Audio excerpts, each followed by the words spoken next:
నమస్కారం. Welcome to Suman TV. నేను గీతాంజలి. శ్రీమాత్రే నమః. అమ్మవారి అనుగ్రహం పొందడం అంత సులువైన విషయం కాదు అంటారు చాలామంది. మనలో చాలామందికి అమ్మ మమ్మల్ని అనుగ్రహిస్తే బాగుండు, ఏం చేయాలనే తపన ఉంటుంది. కానీ అందరికీ సాధ్యమయ్యే విషయమే కాదు, దానికి ప్రత్యేకంగా కొన్ని మార్గాలు ఉన్నాయి అని అంటున్నారు శ్రీ శ్రీ శ్రీ ఆదిత్య పరాశ్రీ స్వామివారు. వారు ప్రత్యేకంగా 12 సంవత్సరాల పాటు సుదీర్ఘంగా తపస్సును ఆచరించి అమ్మవారి అనుగ్రహం పొంది ఒక ఆశ్రమాన్ని ఇలా స్థాపించారు. అలాగే ఎంతోమంది భక్తులకు అమ్మవారి గురించి చెబుతూ వాళ్లకున్నటువంటి సందేహాలను కూడా నివృత్తి చేస్తున్నారు. వారు ప్రస్తుతం మనతో పాటు స్టూడియోలో ఉన్నారు. వారితో మాట్లాడి మన సందేహాలను నివృత్తి చేసుకుందాం. అలాగే మరికొంతమంది యువకుల్ని కూడా ఇవాళ ఆహ్వానించాము. వారు తమకున్నటువంటి సందేహాలను అడిగి నివృత్తి చేసుకుంటామని వారు అడిగారు. ఇక ఆలస్యం చేయకుండా కార్యక్రమాన్ని ప్రారంభిద్దాము. గురువు గారితో మాట్లాడదాం. గురుగారు నమస్కారం అండి. నమస్తే. చాలా సంతోషం అండి మీరు మాకు సమయాన్ని కేటాయించినందుకు. అలాగే ఎన్నో సందేహాలు కూడా ఉన్నాయి. ప్రత్యేకించి అమ్మవారి గురించి తెలుసుకోవాలని అందులోనూ ఆసక్తి ఉంటుంది నాకు. అలాగే ఇక్కడున్న వీరందరికీ కూడా ఎన్నో సందేహాలు ఉన్నాయి, అవి నివృత్తి చేస్తారని కోరుకుంటూ ముందుగా నా ప్రశ్న, మీ గురించి విన్నప్పుడు అండి అసలు అంటే ఇంత చిన్న వయసులో ప్రత్యేకించి ఇంత దీక్ష సంపన్నులు అవ్వడం అనేది చాలా గొప్ప విషయం. అది అమ్మవారి అనుగ్రహం మీ పైన చాలా ఉందని అర్థమవుతుంది. ఆ విశేషాలు తెలియచేస్తారా? అమ్మవారి అనుగ్రహం అసలు ఎలా సిద్ధించింది? మీ తపస్సు కానీ మీ దీక్ష విషయాలు ప్రేక్షకులకు తెలియచేయండి. అంటే భక్తికి చిన్న పెద్ద తేడా లేదు. కరెక్ట్. మనకు ఆల్రెడీ ఈ విషయం అన్ని దానిలో అవగతం ఉంది. మాది ఏంటంటే అమ్మ ఒక చిన్న లో కాస్ట్ ఫ్యామిలీ, చాలా పేద కుటుంబం. అందరిలాగా నేను కూడా రోజువారీ కూలీగా వెళ్ళేవాడిని మహారాష్ట్రలో, ముంబై. సో నా వరకు నేను పని చేస్తూ ఉంటే నా 16వ ఏట నాకు ఆధ్యాత్మిక చింతన కలిగింది. ఒక గురువు గారిని చూడడం వల్ల వారి ఆదర్శం మేరకు నాకు ఈ జ్ఞానం వచ్చింది. బై బర్త్ నుంచి స్పిరిచువల్ నాలెడ్జ్ ఉండే, అంటే అది ఎరుకలోకి రావడానికి 16వ ఏట వచ్చింది. 16వ సంవత్సరం. ఎవ్రీ పర్సన్కి సమ్ సెట్టింగ్ టైం ఉంటుంది. ఆ స్పెసిఫిక్ ఆఫ్ టైంలోనే ఆయన ఆదర్శవంతుడుగా మారడం జరుగుతూ ఉంటుంది డిఫరెంట్ ఆఫ్ ప్రొఫెషన్స్లో. నేను 16వ ఏట వచ్చినప్పుడు ఒక అద్భుతమైన ఎరుక వచ్చింది నాకు. అప్పుడు నేను పోల్చుకోలేకపోయాను ఇది ఇదేనా అని. ఒక గురువు గారిని ఆశ్రయించాను. వారు చెప్పారు, నీకు కలిగిన ఈ అనుభవం దైవీ చింతన, నీ జీవితం ఇది కాదు, నువ్వు ఇలా ఉండు. అది తెలుసుకోవచ్చా అండి? మీకు అనిపించింది ఏమిటి అంటే ఒక తాపసి తన యొక్క అనుభవాలను కొన్ని ధర్మాలకు కట్టుబడి చెప్పాల్సి ఉంటుంది. అంటే ఇప్పుడు ఇలా చెప్పడం ధర్మమే, ఇది పెద్ద ఇదేం కాదు. కాకపోతే ఏంటంటే అది గుప్త యోగ మర్మాలు అనమాట. వారు చెప్పిన మేరకు నేను ఇట్లా ఆధ్యాత్మిక అంటే కంప్లీట్గా ఇట్లా మారడానికి అవకాశం వచ్చింది. అలా గురువు గారిని వారిని ఎలా కలిశారు మీరు? నేను పనిచేస్తూ ఉన్నాను జనరల్గా. వారి యొక్క ఆశ్రమం ముందే మేము పనిచేస్తున్నాం, రోడ్డు పని. ఒకరోజు వారి పల్లకి సేవ ఉండింది, పొద్దుటి స్నానం పని చేసినాను. సాయంత్రం నా పని ముగించుకొని వారి దగ్గరికి వెళ్ళాను దర్శనం కోసం. నేను చెప్పాను, నాకు ఇట్లా అనుభవాలు వస్తున్నాయండి అని. వారు చెప్పారు దాని వివరణ మొత్తం. మా అమ్మ నాయన కూడా చెప్పారు, ఈ అబ్బాయితో మీరు పని చేయించకండి, ఈయన ఉండాల్సిన వే వేరు, ఈయన ఉండాల్సిన రూటు వేరు, ఈయనకు వస్తున్న దర్శనాలు సామాన్యులకు వచ్చేవి కావు, ఇది చాలా గొప్ప మహితాత్మమైనది. సో ఈయనతో మీరు పని చేయించుకుంటూ ఉంటే కూడా మీకు కొంచెం అరిష్టమే. ఆయన ఇంకో విధంగా చెప్పాడు, ఒక గోవును గడెం కొడితే ఎంత పాపమో ఈ అబ్బాయితో పని చేస్తే అంత పాపం, ఆయనను వదిలిపెట్టండి లోక కళ్యాణం కోసం అని చెప్పారు. వారు చెప్పిన ఉత్తర క్షణమే మా అమ్మ నాన్న ఒప్పుకున్నారు, విడిచిపెట్టారు. ఇంకా ఎవరైతే నా అనుభవాలకు ఆజ్యం పోశారో వారి చేతనే మంత్రం తీసుకొని వారు అడిగారు నన్ను, నీకు ఏ దేవుడు అంటే ఇష్టము అంటే, నాకు అమ్మవారు అంటే ఇష్టం అండి, బై బర్త్ నుంచి నేను అమ్మవారు అంటే చాలా ఇష్టపడతాను, ఆమె పూజలు ఎక్కువ చేస్తుంటానని చెప్పారు. దేవీ నవారణ మంత్రం ఇచ్చారు, శక్తిపాతం చేశారు, అనుష్ఠాన పద్ధతి చెప్పారు. దీన్ని ఎలా వాడుకుంటే నువ్వు అంత గొప్పోడవు అవుతావని చెప్పారు వారు. వారు చెప్పిన జ్ఞానం ప్రకారంగానే ఇంతవరకు ఇవన్నీ కూడా 16వ ఏట. 16వ. ఆ తర్వాత అంటే పూర్తిగా దీక్ష తీసుకోవాలని, అలాగే తపస్సును ఆచరించాలని ఎందుకు అనిపించింది మీకు? ఎప్పుడు ఒక అతీతమైన ఆలోచన వచ్చింది నాకు. అంటే ఈ మానవ సమాజంలో ప్రతి ఒక్కరు ఉండాల్సిన ఈ జీవితానికి నేనెందుకు ఇలాగే ఉండాలి, ఈ జీవితంలాగే నేనెందుకు ఇలా ఉండాలి, అదొక వైరాగ్యంగా మారిపోయింది అప్పుడు నాకు. నేను అంటుంటే వారి దగ్గరికి వెళ్ళి, మా గురువు గారి దగ్గరికి వెళ్ళి, నాకెందుకో ఈ సంసారం మీద విరక్తి వస్తుందండి, తినబుద్ధి అంటే అన్నం కూడా తినబుద్ధి అవ్వట్లేదు, నీళ్లు తాగబుద్ధి అవ్వట్లేదు, వ్యావహారికంగా ఉండాల్సిన లక్షణాలు ఒక్కటి కూడా లేవు నా లోపల. ప్రతి ఆదివారం సెలవు ఇచ్చేవాళ్ళు మాకు ముంబైలో. అందరు సినిమాలకు పోదాందా అంటే నాకేమో బుక్కులు చదవడానికి ఇష్టం ఉంటుంది. అమ్మవారి బొమ్మలు వేయడం, అలాగే ధ్యానంలో కూర్చోవడం, పూజలు చేయడం, ఇవి ఎందుకు వస్తున్నాయి నాకు, ఎంతసేపు ఉన్నా ఇటే వస్తుంది నావే అని వారిని అడిగితే వారు చెప్పారనమాట, ఈ సంవత్సరం నీకు దైవీ చింతనతో మమైక్యమైనటువంటి యోగం సంభవించినది, నువ్వు వెళ్ళిపో అని చెప్పారు వారు నాకు. ఊరకే ఎక్కడ వెళ్ళిపోవాలండి, నాకు దిశానిర్దేశం లేదంటే ఆ మంత్రం ఇచ్చారు, అనుష్ఠాన పద్ధతి చెప్పారు, ఆ యోగ రహస్యాలు కొన్ని చెప్పారు వారు. వారు చెప్పిన జ్ఞానమే మహోధారంగా నేను స్వీకరించి ఇంతవరకు అదే అనుష్ఠానంలో కొనసాగుతూ ఉన్నాను. ఎన్ని సంవత్సరాలు అవుతుందండి? 2011 నుంచి 2008, 9, 10 వరకు ఒక అగామ్య గోచరంగా ఉన్నాను నేను. అప్పటి వరకే నా లోపల దైవీ కళలు ఉన్నాయి, తెలుసుకోలేకపోతున్నాను ఎందుకు ఇట్లా అవుతుంది నాకు, ఏంటి అందరు ఒకలాగా ఉన్నారు, నేను ఒకలాగున్నాను. ఇప్పుడు మా జీవితాలంటే ఎలా ఉంటాయంటే అమ్మ, పొద్దున్న లేసి స్నానాలు చేయరు, బొట్టు పెట్టుకోవడం కూడా తెలియదు. ఇప్పుడు కొంచెం మారారు లేండి, అప్పట్లో చాలా అంటే ఎలా అనాచారానికి దగ్గర ఉండేవాళ్ళు మా వాళ్ళందరూ. వాళ్ళందరూ అట్లా ఉంటే నేను ఎందుకు రోజు స్నానం చేయలే, 2 పూటల స్నానం చేయాలి అట్లా అనిపించేది నాకు. స్నానం చేయకపోతే అసలు ఉండబుద్ధి అవ్వకుండే. 2 పూటలు బ్రష్ చేయాలా, శుచిగా మంచి ఉతికిన బట్టలు కట్టుకోవాలా, ఒక పరివర్తన వైపు నడుస్తుండే నా అడుగులన్నీ. అట్లా 11వ ఏట వారు కలవడం, వారి చేత జ్ఞానం తీసుకోవడం, అక్కడ నుంచి ఒక ఆధ్యాత్మిక సామ్రాజ్యంలోకి వచ్చాను కంప్లీట్గా, పూర్తిగా. అప్పటి నుంచి ఆ ప్రయాణం అనేది. మీరు ఉండేది ఇవన్నీ ఎక్కడ స్వామి? ఇప్పుడు ఉండేది బిజ్వార గ్రామం, నారాయణపేట జిల్లా కొత్తగా అయింది. ఇంతకుముందు మహబూబ్ నగర్ ఉండే. అక్కడ అంటే ఆశ్రమాన్ని ఏర్పాటు చేశారని విన్నాం. మా గురువు గారు అన్నారు, నేను ఇక్కడనే ఉండి మీ పాదసేవ చేస్తూ నా జన్మని ఇక్కడనే వదిలివేస్తానండి అన్నాను.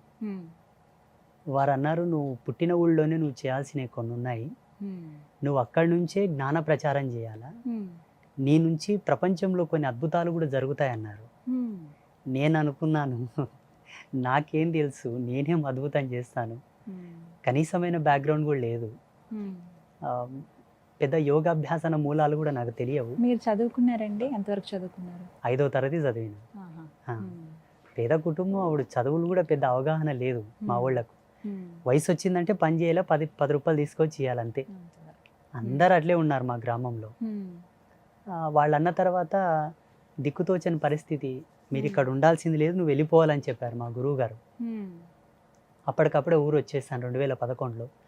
వచ్చేసరికి ఊళ్ళో అంతా ఒక విధమైన అగామ్య గోచరం. మా పాతింట్లోనే ఒక మూలలో అమ్మవారిని నిలబెట్టుకొని అమ్మవారి ముందు రోజు ధ్యానం చేయడం, ఆకలి అనిపిస్తే తినడం, ధూపు అనిపిస్తే నీళ్ళు తాగడం, లేకపోతే అలాగే ఉండిపోవడం కంటిన్యూస్గా. ఇంకా అట్లా గడుస్తూ ఎవరో ఒక భక్తుడు నా గురించి విన్నాడు, ఒక బాల సన్యాసి అనుష్ఠానంలో ఉన్నాడని విన్నాడు. ఆయన వచ్చి ఆశీర్వాదం తీసుకుంటే నేను బ్లెస్ చేశానంట, నాకైతే గుర్తుకు లేదు, ప్రామిస్. ఆయనకు సంవత్సరం తర్వాత మంచి జరిగిందని ఆయన వచ్చి ఒక 50 ఫీట్లు ఇట్లా చిన్న ఒక ఫ్లాట్ ఇప్పించాడు. ఆయననే స్థలం ఇప్పించాడు. అమ్మవారు అప్పటికే నాకు ధ్యానంలో చెప్తూ ఉండేది, సంసారికమైన కుటుంబంలో నన్ను పెట్టావు, ఇక్కడ నువ్వు చేసే తపస్సు చాలా ఉచ్చ స్థితికి వస్తున్నది, ఇక్కడి నుండి నన్ను తీసి బయట పెట్టు అని చెప్పేది. కొన్ని సిగ్నల్స్ ఇచ్చేవాడు.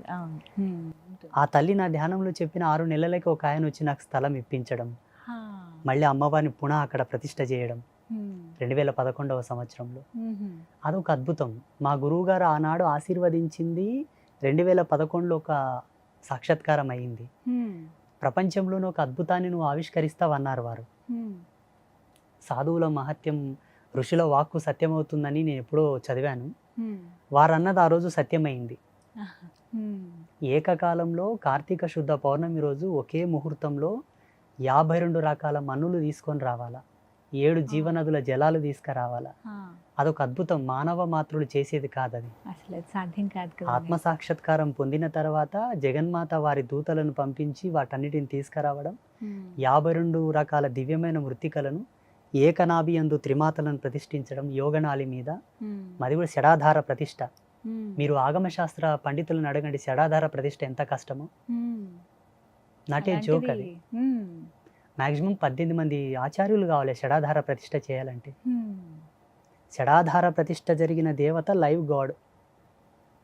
మనం కాబట్టి అక్కడ ఉన్నట్టే 100% ఉన్నట్టు. అది శాస్త్రీయత. ఇప్పట్లో చేయట్లేదు చాలామంది. అలా చేసి 1 గంట 45 నిమిషాలు కనురెప్ప కొట్టకుండానే ప్రతిష్ఠ జరగాల.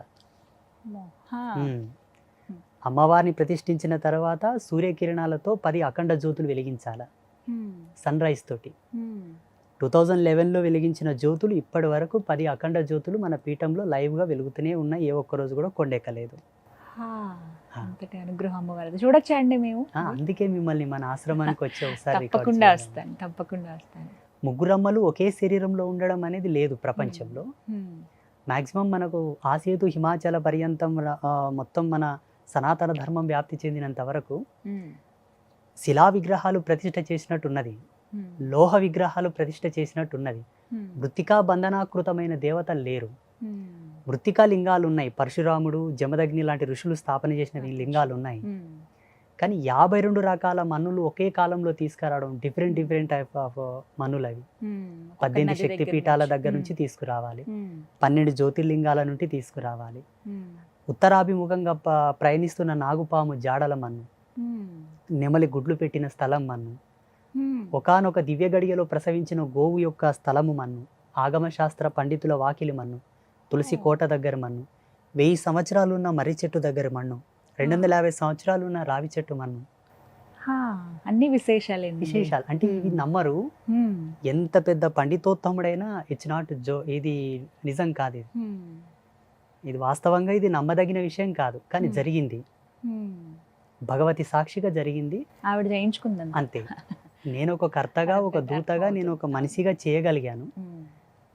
ఇప్పుడు మన ఆశ్రమానికి వచ్చిన తర్వాత రోజు అమ్మవారికి వామభాగంలో కొత్త మన్ను రాలుతుంటది. ఇప్పటికి 2011 నుంచి ఇప్పటి వరకు రోజు కొంత మట్టి రాలుతుంటది. మేము ఏమనుకున్నామంటే మట్టి విగ్రహం కదా, చీమలు రాలుస్తాయి అనుకుంటుంటాం. అక్కడ చీమలు ఉండవు, ఏవి ఉండవు. కావాలంటే ఆ మట్టిని తీసుకొచ్చి ఇస్తాను, మనం టెస్ట్ కూడా చేసుకోవచ్చు ఎక్కడెక్కడ నుంచి మనం తీసుకొచ్చినామని. ఎవరికైనా సందేహం ఉంటే 1 గంట 45 నిమిషాలు కనురెప్ప కొట్టకుండా ఉండడం మానవులకు సాధ్యం కాదు. కళ్ళ నుంచి రక్తం వస్తుంది, మైండ్ బ్లాక్ అయిపోతుంది. బట్ ఆ జగన్మాత తన నేత్రోన్మల ఆ శక్తిని నా కళ్ళ యందు ప్రవేశింపజేసి తను నాలో ఉండి తనను ప్రతిష్ఠ చేయించుకున్నది అనుకుంటాను. నిజంగా అదృష్టవంతులండి. చాలా విన్నప్పుడే అనిపించింది ఖచ్చితంగా ఒకసారి ఈ రకంగా మాకు ఆ భాగ్యం దక్కింది మీతో మాట్లాడే అవకాశం. నా సందేహం ఇంకా చాలా ఉన్నాయండి, మాట్లాడతాను వాటి గురించి. అయితే మిమ్మల్ని మరికొన్ని సందేహాలు అడిగేందుకు ఇక్కడ కొంతమంది యంగర్ జనరేషన్ వాళ్ళనే తీసుకుని వచ్చాము. అందరూ పురుషులే ఉన్నారు ఇవాళ. సో వారితో మాట్లాడదాం. మీ సందేహాలు అడగండి ముందుగా. నమస్కారం గురుగారు, నా పేరు కీర్తన్ కుమార్. నాకున్న సందేహం ఏంటంటే, మనకు పితృదోషాలు అనేవి ఉంటాయి కదా, వాటి శాపాలు మనకి వారసత్వంగా వస్తూ ఉంటాయి. అవి ఎలా వస్తాయి, వాటి నుంచి విముక్తి పొందడం ఎలా? తప్పకుండా, చాలా మంచి ప్రశ్న. ఇది ప్రజాలోకానికి చాలా అవసరం. చాలామంది ఇప్పుడు ఈ సందిగ్ధంలో కొట్టుమిట్టాడుతున్నారు కూడా. జన్మ ఎత్తిన తర్వాత ప్రతి ఒక్కరికి తప్పకుండా పితృదోషాలు, పితృకర్మలు వస్తూ ఉంటాయి. ఎలా వస్తుంటాయంటే, ఆ చనిపోయిన పితృదేవతలు ఎవరైతే ఉన్నారో మన పితాపితరులు, వాళ్ళు ఘోషించి మరణిస్తే వస్తాయి. వాళ్ళ మరణ సమయం నందు ఏ అవస్థతో వాళ్ళు మరణించారో ఆ సందర్భాన్ని అనుసరించి ఆ దోషం మనకు ఉత్తరంగా ఆవరిస్తుంది. వాళ్ళు యథాతథంగా పుణ్యక్షేత్రాల్లో మరణించారనుకోండి, లేదంటే ఆరోగ్యకరమైన మరణమే అయిపోయిందనుకోండి, అవి మనకి ఎక్కువ పరిగణలోకి రావు. మరణించినటువంటి సమయము, ముహూర్తము, ఆ ధర్మాన్ని బట్టి మనకు ఆ దోషం వస్తుంటుంది. పితృదేవతల యొక్క దోషాలు మనకు ఉన్నాయని సిమ్టమ్స్ ఏంటంటే, ఎంత చేసినా కలిసి రాదు, ఎంత సుఖంగా ఉందామన్నా ఆ ఇంట్లో సుఖం ఉండదు, అశాంతి, ఏదో ఒక వంకతో అశాంతి, తరచుగా అనారోగ్య బారిన పడడం, చిన్న చిన్న క్రైసిస్ రావడం. ఆ సిమ్టమ్స్ ఏంటంటే తప్పకుండా వాళ్ళు ఘోషిస్తున్నారంటే దాని ప్రభావం మన మీద ఇన్ఫాక్ట్ అయిందని సూచన. ఇవి తీరాలంటే మనకు ఆచార్య ధర్మం ఉన్నది. పండితులను సంప్రదించవచ్చు, మాబోటి సాధువులను సంప్రదించవచ్చు. వాళ్ళు చెప్పిన రెమెడీస్ని కనుక సకాలంలో ఫాలో అవ్వగలిగితే తక్షణమే వాళ్ళు శాంతిస్తారు, మనకు శాంతి కలుగుతుంది. ఇలా ఎన్ని తరాల వరకు ఉంటుందండి మన పితృదోషాలు అంటే? కొన్ని ప్రబంధకాలను అనుసరించి కనుక జీవుడు మరణిస్తే 7 జనరేషన్స్ వరకు వస్తుంది. కొన్ని ప్రబంధకాలు కొన్ని ఉన్నాయి, నార్మల్గా మరణిస్తే 3 జనరేషన్స్. మరీ అంత సర్వసామాన్యం అనుకుంటే, ఇప్పుడు ఈయన ఉన్నాడు, ఆయన కళ్యాణం ఆడిన తర్వాత ఆయనకు సంతానం కాకన ముందే పితృశ్రాద్ధాలు గనక శాస్త్రోక్తిగా వారు నిర్వహించగలిగితే ఇది ముందుకు వెళ్ళిపోదు, ఇక్కడనే ఆగిపోతుంది. ఈ జనరేషన్స్ వరకే బ్రేక్ అయిపోతుంది, ముందుకు పోదు. వీళ్ళ నాన్న ఆచరించలేదు, ఈయన ఆచరించలేదు, ఈయన ఆచరించక పొందిన సంతానాన్ని కూడా అది పోతుంది, అది కూడా కలిసి ఇంకెక్కువ వెళ్తుంది. ఈ శేషంతో ఈ జీవకళలతో ఒక జీవుడికి జన్మనిచ్చాడు కాన అతడికి కూడా ఇది వెళ్ళిపోతుంది. అంటే మనకు ధర్మశాస్త్రాల్లో మన హిందూయిజంలో ఏం చెప్పారంటే ఎప్పటికప్పుడు పుణ్యకార్యాలు చెయ్యి. ఇన్ని పూజలు వ్రతాలు ఇన్ని ఎందుకు పెట్టారు మన వాళ్ళు అంటే ఎక్కడికక్కడ నువ్వు శుద్ధిగా ఉండాలి. ఏ క్షణం ఏం జరుగునో, ఏ నిమిషం ఏం జరుగునో, వెంట్రుక ప్రమాణం అంత శేషం కూడా నీ వెనక వెళ్ళకుండా, నీవు అంతర్ధానం చెందినా కూడా నీ వెనకాల ఏ పాతుకం ఏ కర్మ వెళ్ళకుండా, నీ నుండి వచ్చే సంతానానికి సంక్రమించకుండా ఎక్కడిదక్కైనా బ్రేక్ అవ్వడానికి ఇన్ని పూజలు వ్రతాలు శ్రాద్ధకర్మలు తర్పణాలు నదీ స్నానాలు పుణ్యక్షేత్రాలు పుణ్యతీర్థాలు ఇవి సరిపోవని మళ్ళీ కుంభమేళ పుష్కర స్నానాలు. అబ్బా, ఇవన్నీ మన వాళ్ళు ఎందుకు గుజిగుచ్చారంటే మన ధర్మంలో అద్భుతం. ఇంతటి వైజ్ఞానికం ఇంతటి పరివర్తనం ఈ భూమి మీద వేరొకరు కాలేకపోలేదు, కారు కూడా. అనదర్ రిలీజియన్స్ ఉన్నాయి కదా, మన ధర్మం అంతా వికసితం, వాళ్ళు ఎన్నటికీ కాలేరు. అసలు వీళ్ళు ఇన్ని ఇచ్చారు, మనకేం బోరు కొడుతుంది. ఇప్పుడు సంవత్సరం పొడవున ఇన్ని పూజలు ఎందుకు పెట్టారా నాయన అని తల బాదుకుంటారు మన వాళ్ళు. అలేం పిచ్చెకి పెట్టలా, ఎప్పటికెప్పుడు జీవుడు పరివర్తనంగా ఉండి నిత్య నూతనంగా పరమాత్మలో ఐక్యం కావాలని పెట్టారు. మనమేం చేయడానికి ఓపడలేదు. అర్థమవుతుందా? పితృకర్మలు శీఘ్రమే శాంతించాలంటే శ్రీ శ్రీ అంబాత్రయ క్షేత్రంలో గోపూజలు చాలా వైభవంగా జరుగుతాయి. మన పీఠంలో బయట గోపూజలు చేస్తారు. కొన్ని పితృకర్మలు హోమాలతో కానీ శ్రద్ధ తర్పణాలతో కానీ ఆచార్యుల యొక్క పూజలతో వెళ్ళిపోతుంటాయి, కొన్ని పోవు. జీవుడి యొక్క కర్మ అంత హెచ్చులో ఉండగా కూడా ఆయన మరణిస్తాడు కాబట్టి అది చాలా గట్టిగా మారుతుందన్నమాట. దానికి శ్రీపీఠంలో గోమాతకు చాలా చక్కటి తంతు చేసి పితృదేవతలను శాంతింపజేస్తాం. మా యూట్యూబ్ ఛానల్లో వీడియోలు కూడా ఉన్నాయి. గోదానం చేస్తారు, గోవుని దత్తత తీసుకుంటారు, గోవుకు సామాన్యంగా పూజలు చేసి కూడా పితృదేవతలను శాంతింపజేస్తుంటారు. That's very very very very wonderful puja. అది నా ధ్యానంతో నా తపస్సుతో నేనే శోధించాను.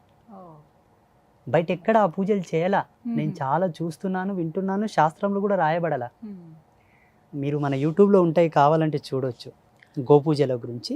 అలా చేస్తే పితృదేవతలు శీఘ్రమే శాంతిస్తారు. పితృకర్మల గురించి కూడా మాట్లాడితే కనుక కొంతమంది ఇలా కాశీ వెళ్ళినప్పుడు, ఇప్పుడు ఏదైనా కారణాల చేత మన ఇళ్ళ దగ్గర కుదరలేదనుకోండి, పుణ్యక్షేత్రాలకు వెళ్ళినప్పుడు అక్కడ వాళ్ళకి సమర్పిస్తూ ఉంటారు. అందులో భాగంగా ఏవి ముఖ్యమైనటువంటి ప్రదేశాలు, ఎక్కడెక్కడ పితృలు ఎవరైతే ఉంటారో పితృదేవతలు ఎవరైతే ఉంటారో వాళ్ళకి ఎక్కడ సమర్పించవచ్చు అనేవి ఏమైనా ప్రత్యేకంగా ఈ స్థలాలంటూ ఉన్నాయా? అన్నిటికన్నా సర్వశ్రేష్టమైంది కాశీ, రెండవది బద్రీనాథ్, మూడవది గోకర్ణం, నాలుగవది పిఠాపురం. ఇవి ప్రసిద్ధమైన క్షేత్రాలు. ఐదవది గాన్గాపురం, బెస్ట్. శాస్త్రంలో ఏముంటుందంటే నదీ తటాకములు ఎక్కడ ఉన్నా అక్కడ మనం శ్రాద్ధ తర్మరాలు వదలవచ్చును. నదులు కానీ సముద్రాలు కానీ చిన్న సరస్సులు ఉన్నా అక్కడ పితృతర్పణాలు వదలవచ్చు, పిండ తర్పణాలు మనం చేయవచ్చు. ప్రమాణంగా వెల్ రిజల్ట్ రావాలంటే ఈ ప్రదేశంలో ఇప్పుడు మీరు చెప్పినటువంటి పంచక్షేత్రాలు. అన్నిటికన్నా గొప్పదంటే కాశీ. ఈ జగతిలో అతి పురాతనమైన ప్రదేశం ఏదైనా ఉన్నది అంటే ఒక కాశీ నగరం మాత్రమే. కల్పాంత సమయంలో అన్ని ప్రదేశములు మునిగిపోతాయి, అన్నీ నాశనం అవుతాయి, కాశీ వెళ్ళదు. కాశీ మీన్స్ దేవనాగరి పదంలో పురాతనమైన ఓల్డ్ పాత. ఎంత పాత అంటే ఇంకా చెప్పనీకే రాదు, చాలా పాత. గురుగారు, నా పేరు వెంకటేష్. సందేహం ఏంటంటే మీరు తపస్సు చేశారు కదా, అఘోరాలు కనిపిస్తారు, వాళ్ళు ఎన్ని సంవత్సరాలు బ్రతుకుతారు?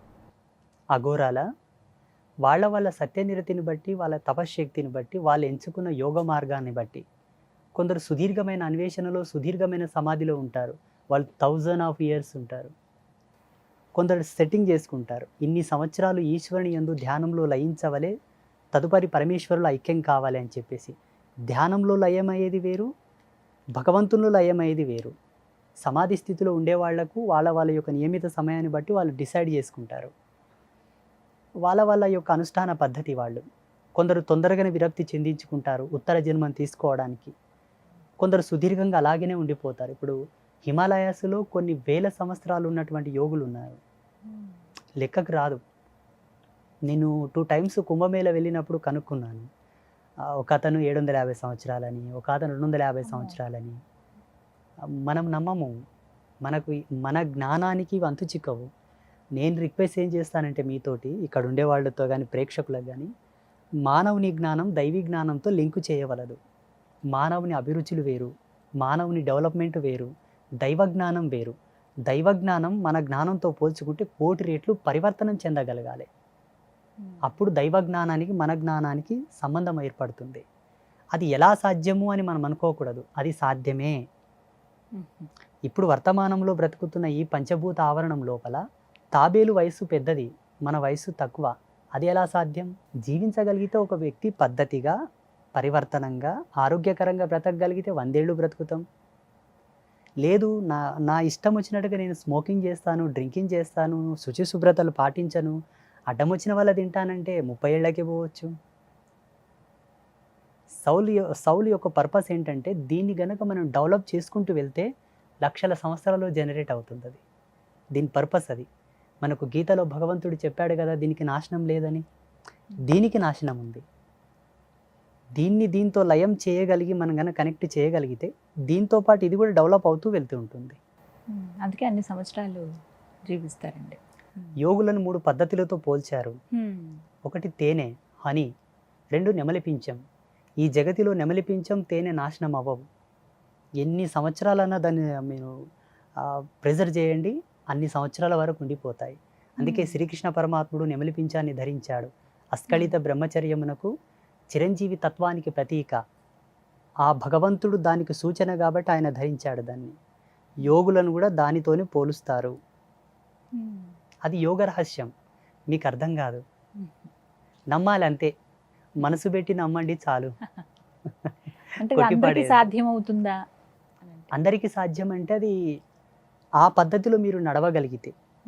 ఇప్పుడు ఎద్దుకు మెడ మీద కాడి పెట్టి పనులు చేయిస్తారు, గాడిదకు వీపు మీద బరుగు పెట్టి పనులు చేయించుకుంటుంటారు. దీని బలం దీనిది, దాని బలం దానిది. దాన్ని దీనిలా వాడకూడదు, దీన్ని దానిలా వాడకూడదు. మీరు మాలా జీవించగలిగితే ఓకే, మీరు కూడా సాధించగలరు. ఆ మార్గాలు అంటే ఏ విధంగా కొన్ని సూచించండి వారికి. దానికి దీక్షా నియమావళి ఉంటుంది, ఆచార ధర్మాలు ఉంటాయి, కొన్ని కట్టుబాట్లు ఉంటాయి. కొన్నింటిని వదులుకోవాలి, కొన్నింటికి అనుగుణంగా నడవాలి. అప్పుడు కానీ అది అలవరదు. కష్టం అంటారా? చాలా. ఈ ప్రపంచంలో ఇన్ని అద్భుతాలు జరగడానికి మూలం కష్టమే. కష్టం జరగకపోతే ఇన్ని అద్భుతాలు జరిగేవి కావు.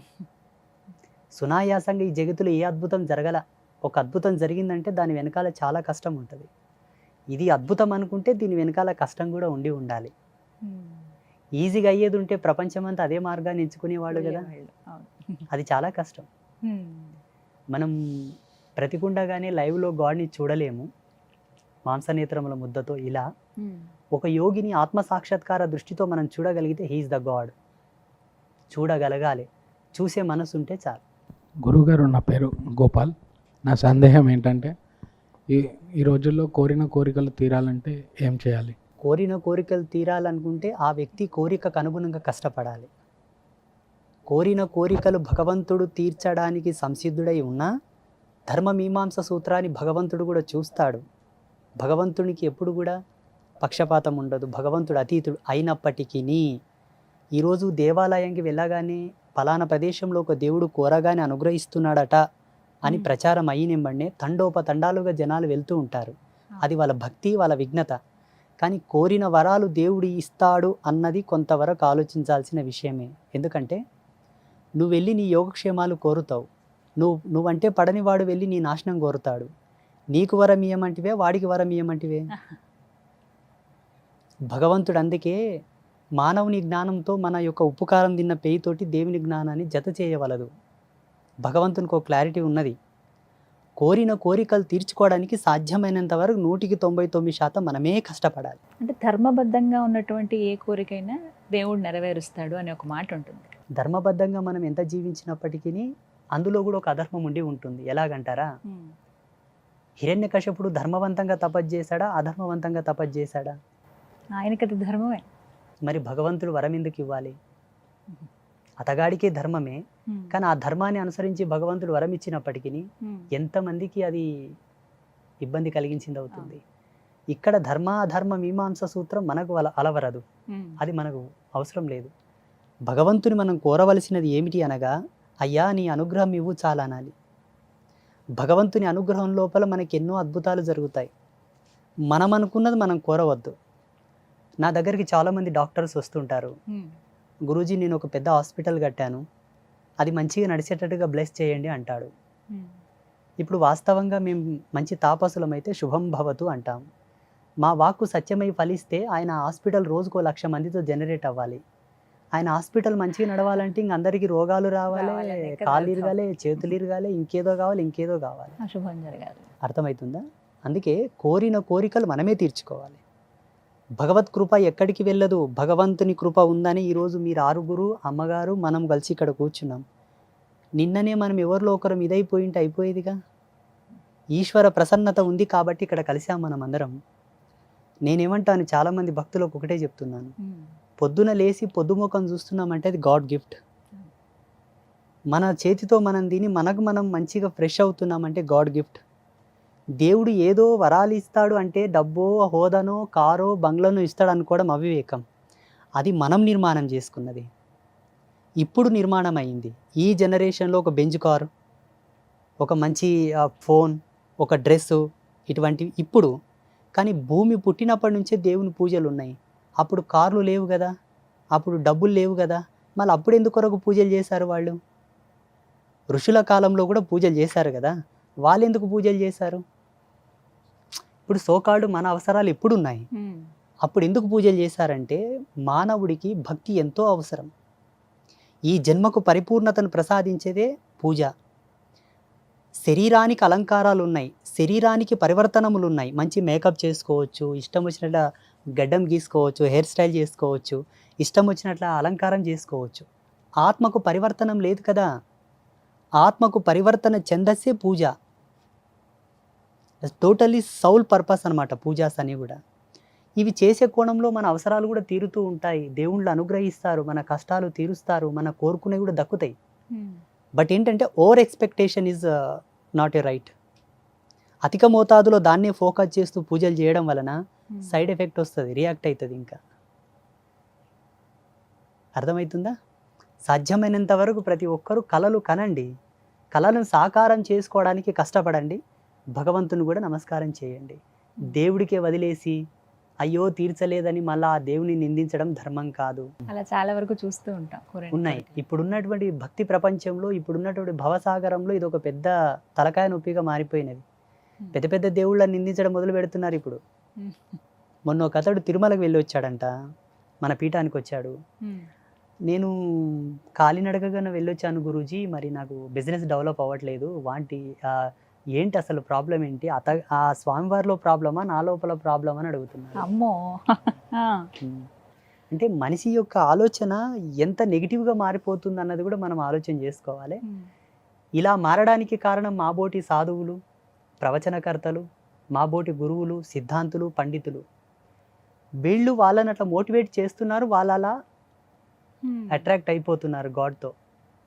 కానీ అది వాస్తవమైన పద్ధతి. అక్కడికి వెళ్ళినప్పుడు కోరిక నెరవేరకపోతే దైవం శక్తివంతం కాదు అని అలా ఇంకా ఫిక్స్ అయిపోతారు. వాళ్ళకి ఏం తెలుసు? అక్కడ డాక్టరు మాత్రలు ఇచ్చిన తర్వాత, ఔషధాలు ఇచ్చిన తర్వాత దాని నియమాలు చెప్తాడు. ఈ సమయానికి ఇది వేసుకో, తినకన్నా ముందు ఇది వేసుకో, తిన్న తర్వాత ఇది వేసుకో, ఆ నియమాలు చెప్తారు. భగవంతుని క్షేత్రానికి వెళ్ళిన తర్వాత ఆయన ఎలా దర్శించుకోవాలి, దర్శించుకున్న తర్వాత వరం ఎలా వస్తుంది అన్నదాన్ని కూడా మనకు సంసిద్ధమైనటువంటి వివరణలు ఉన్నాయి శాస్త్రంలో. అది కొంత చెప్పి ఇది చెప్పగలగాలి మాలాంటి. ఆ మాత్రం వెళ్ళి తిరిగి క్షేమంగా వచ్చాం, అదే ఆయన అనుగ్రహమేమో. ఎగ్జాక్ట్లీ, అలా అనుకోవాలి. 100%. ఈ జన్మ అమూల్యమైనది తల్లి. ఈ జన్మకు మనం ఏ వేళ కట్టలేము. ఇంతటి రంగురంగుల ప్రపంచంలో మనం ఉన్నాము, కుటుంబ ధర్మాలలో మనం కలిసి తిరుగుతున్నామంటే వాస్తవంగా అంటే నేను సన్యాసిని, మాకు ఏ ధర్మాలు లేవు, ఏ పాపకర్మలు లేవు, ఏమీ లేవు. ఒక రాజహంస ఎలాగో మేము అలాగే ఉంటాము. సో మీరందరూ చాలా అదృష్టవంతులు. అన్న, చెల్లెలు, అక్క, తమ్ముడు, తల్లి, కొడుకు, తండ్రి, ఈ భవబంధాలతో కలిసి తిరిగే వాళ్ళందరూ ధన్యులు అని చెప్తాను నా అనుభవం ప్రకారంగా. అది చాలు దేవుడు మనకిచ్చాడు. ఈ జన్మలో చాలా మందికి అన్నోళ్ళు లేరు, చెల్లెలు లేరు, అక్కలు లేరు. కన్నంక తల్లిదండ్రుల ముఖం కూడా చూసిన వాళ్ళు లేరు ఈ కాలంలో. అలా ఏక్ నిరంజన్ చూసుకుంటే. సినిమా చూడండి, ప్రభాస్కి ఉన్నారు అమ్మా నాన్న. కొన్ని లక్షల జీవితాలు ఉన్నాయి అట్లా. మనకు కొన్ని ఉన్నాయంటే అది మా అదృష్టంగా భావించాలి. ఈ మాత్రం నేను ఇప్పుడు ఒక జీవితం కార్లో లేని వాళ్ళు వచ్చాను, కూడా. ఒక కార్లో వచ్చాను, దాని వాల్యూ 30 లక్షలు ఇప్పుడు వచ్చిన కారు. నాకన్నా సీనియర్ స్వామీజీస్ ఉన్నారు ముసలోళ్ళు, వాళ్ళు బస్సులలో తిరుగుతుంటారు ఎక్కడైనా సభలు చేయాలంటే. తోపులాటలో, ట్రైన్లల్లో, ఆ ట్రాఫిక్లో. జగన్మాత నా యందు ఆ తల్లి అనుగ్రహింపబడి నాకు ఒక కారు ఎవరో ఒక భక్తుడు ఇప్పించాడు. నేనేం కొనలా, ట్రస్ట్కి ఇచ్చారు వాళ్ళు. దాని మీద నేను హ్యాపీగా తిరుగుతున్నానంటే నా అదృష్టం అని భావిస్తాను నేను. గురుగారు నమస్తే, నా పేరు సూర్య. నాదొక సందేశం. మనకు అమ్మవారి అనుగ్రహం కలవాలంటే ఇంట్లో ఏ విధంగా పూజలు చేయాలి? అమ్మవారి అనుగ్రహం అందరిపైన ఉన్నది, సమస్త దేవతలపైన. ఈ భూమండలం కన్నా మించిన శక్తివంతమైన లోకాలు చాలా ఉన్నాయి, భూమిని పోలిన భూములు కూడా చాలా ఉన్నాయి. అనంతకోటి బ్రహ్మాండాలలో అమ్మవారి యొక్క అనుగ్రహం ఉన్నది కాబట్టే ఇది సువిశాలంగా జనరేట్ అవుతుంది, డెవలప్ అవుతుంది ఇప్పటికీ కూడా. అది జగన్మాత యొక్క కృప. అమ్మ అనుగ్రహం ప్రత్యేకంగా మన పైన ఉండాలని కోరడం కూడా ధర్మం కాదు, ఆల్రెడీ ఉన్నది. మనం ఇంకా ప్రత్యేకమైన దృష్టిలో ఆ తల్లి అనుగ్రహం మనం కోరాలనుకుంటే చక్కగా అమ్మవారి ఫోటో పెట్టుకొని రోజు దీపం పెట్టి 2 అగరవత్తులు వెలిగించి పువ్వో పత్రో నివేదన చేసి జగన్మాతను నమస్కారం చేసుకొని మన పని మనం చేసుకోవాలి. ప్రత్యేకమైన అనుష్ఠాన పద్ధతిలో, ఉపాసన పద్ధతితో, సాధన పద్ధతితో నువ్వు ఏదైనా వరాలు కోవాలనుకుంటే దానికి గురుముఖతంగా నువ్వు ఏదైనా మంత్రం తీసుకొని దాని పద్ధతులతో నువ్వు ఉపాసన చేస్తే అమ్మవారు అనుగ్రహిస్తుంది, వరాలు ఇస్తుంది. అమ్మవారికి ఇష్టమైన పద్ధతి ఒకటే. స్త్రీ అయినా పురుషుడైనా అమ్మతనముతో ఆడిన వారికి అమ్మ అనుగ్రహం ఇవ్వదు. అమ్మతనాన్ని, మాతృత్వాన్ని గౌరవించే పురుషుడికి తొందరగా వశమవుతుంది. మాతృత్వాన్ని గౌరవ భావంతో నడిపించిన మహిళకు తొందరగా ఆమె ప్రసన్నమవుతుంది, ఆవాహనం అవుతుంది, పలుకుతుంది, మాట్లాడుతుంది. అమ్మతనాన్ని దుర్వినియోగపరుచుకున్న స్త్రీకి ఆమె వశమవ్వదు, అనుగ్రహించదు, ఇంకా అష్ట కష్టాల పాలు చేస్తుంది. పురుషుడైనను మాతృత్వాన్ని దుర్దృష్టితో కనుక చూస్తే ఆయనను అనుగ్రహించక ఇంకా శిక్షల పాలు చేస్తుంది, ఆయనకు చాలా కఠినమైన శిక్షలు విధిస్తుంది. అదొక్కటి మన నియమం పెట్టుకుంటే చాలు. మద్యమాంసాదులు సేవించే కోణం లోపల కొంతమందికి వంశాచారం ఉంటుంది, కులాచారం ఉంటుంది, పెద్దల పద్ధతులు ఉంటాయి. అలా వ్యక్తిగతమైన విషయం, అది మేము చెప్పాల్సిన అవసరం లేదు. సాధుత్వ ధర్మం ప్రకారంగా, సత్య సనాతన ధర్మం ప్రకారంగా, వేదాంత ధర్మం ప్రకారంగా మాంసభక్షణ నిషిద్ధం. అది ఎన్నటికైనా పాపమే. మద్యపాన సేవనం కూడా ఎన్నటికైనా పాపమే. మా ధర్మం ఏంటంటే తినకండి, తాగకండి అని చెప్తాము.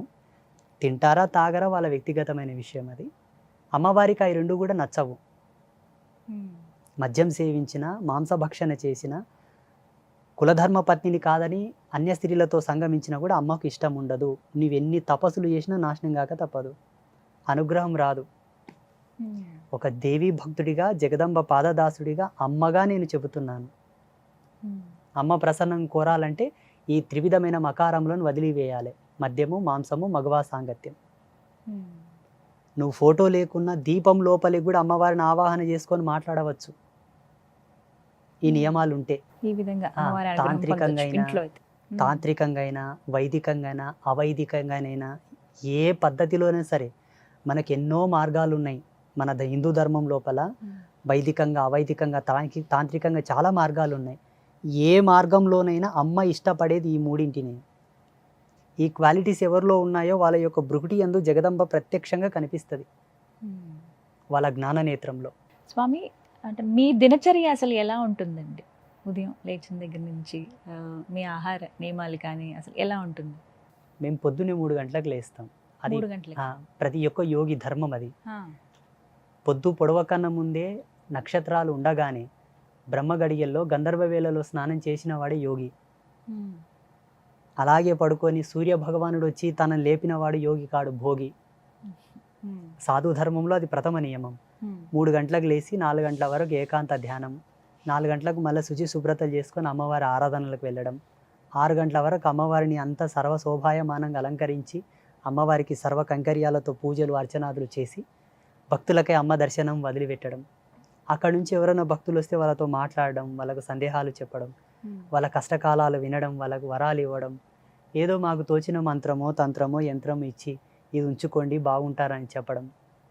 ఇట్లా ఏదైనా ప్రోగ్రామ్స్, మీటింగ్లు, పూజలు ఎవరైనా ఇళ్ళకి పిలిస్తే వెళ్ళడం, వాళ్ళకి ఆశీర్వాదం చేయడం, ఏమన్నా పెద్ద పెద్ద సాధు సంతుల సమ్మేళనాలు అవుతుంటాయి, అటువంటి ప్రోగ్రామ్స్కి వెళ్ళడం. మొన్ననే దుబాయ్ కూడా వెళ్ళొచ్చాను. సంతోషం. అది జగన్మాత కృప. అక్కడ వాళ్ళు నన్ను పిలిపించారు, నేను వెళ్ళాను. అట్లా ఈ విధంగా ఉంటుంది. మా ఆహార విహారాలు ఎలా ఉంటాయంటే, ప్రతి యోగికిను ప్రతి సన్యాసికిను 3 ప్రధానమైన నియమాలు ఉంటాయి. ఏకభుక్తం, ఏకవస్త్రధారణం, ఏకశయన గతి. కంచం పొత్తు మంచం పొత్తు ఉండకూడదు మాకు. అంతా ఒకటే. ఆహారం అంటే ఏం ఏకభుక్తం, సాత్విక ఆహారమే, స్వల్ప ఆహారం అంత కొంత. ఓ కుంభాలు తినడం అంటే అది భోగత్వం అవుతుంది. ఈ శరీర ధర్మాన్ని అనుసరించి తినడం కానీ, లేకపోతే అది కూడా అవసరం లేదు మాకు. దీనికి ఒక రిజర్వేషన్ ఉంది. ఈ శరీర నిర్మాణానికి ఒక ధర్మం ఉన్నది. మా తల్లిదండ్రులు ఇద్దరు ఈ శరీరాన్ని నాకు ఇచ్చారు. దీన్ని నడిపిస్తున్నది పంచభూతాలు. ఈ శరీరం భూమి యొక్క ఆవరణంలో నడుస్తున్నది కాబట్టి అంత తినాలని ఒక ధర్మం, అంతే. ఆకలి కూడా మాకు పెద్ద ఏం ఇబ్బంది లేదు. పేరు మురళీకృష్ణ. నాకు సందేహం ఏంటంటే, చాలామంది అదే పాపాలు చేస్తే నరకానికి వెళ్తారు, పుణ్యాలు చేస్తే స్వర్గానికి వెళ్తారు అంటారు. నిజంగా ఇది జరుగుతుందా? ఒక పర్సన్ పాపాలు చేసినందుకు తను ఎన్ని జనరేషన్స్ వరకు అనుభవిస్తారు? ఇంతకుముందు మనం చెప్పుకున్నట్లనే పాపం యొక్క తీవ్రత బట్టి పీరియడ్ టైం పెరుగుతూ ఉంటుంది. అయితే ఇక్కడ పాపం చేసినోడు నరకానికి, పుణ్యం చేసినోళ్ళు స్వర్గానికి వెళ్తుంటారా లేదా అన్న కన్ఫ్యూజన్ అవసరం లేదు. It's a clear. భూమి ఆవిర్భావం చెంది మానవునికి విజ్ఞానం వికసితమైనప్పటి నుండి, శాస్త్ర సిద్ధాంత లిఖితమైనప్పటి నుంచి చెబుతూనే వచ్చారు, తప్పు చేయకండప్ప శిక్షల పాలవుతారు, నరకం కోతారని. ఇప్పుడు మీకు అది క్లియర్గా అర్థం కావాలంటే, మంచిగా ర్యాంకు తెచ్చుకొని మంచిగా మార్క్స్ వచ్చిన వానికి ఒక మంచి కాలేజీ లోపల సీట్ ఇస్తారు. ఆ కొరతో చిన్నగా మార్కులు వచ్చిన వానికి ఇయ్యరు. ఎందుకు ఇయ్యరు? తక్కువ వస్తాయి కాబట్టి, మార్కులు తక్కువ వచ్చాయి కాబట్టి. అది జీవధర్మ సిద్ధాంతాన్ని అనుసరించి నువ్వు జీవించలేదు కాబట్టి, నీ ధర్మ నిడివిని అనుసరించి నువ్వు ఎక్కడికి వెళ్ళాలో అక్కడనే వెళ్ళాలి.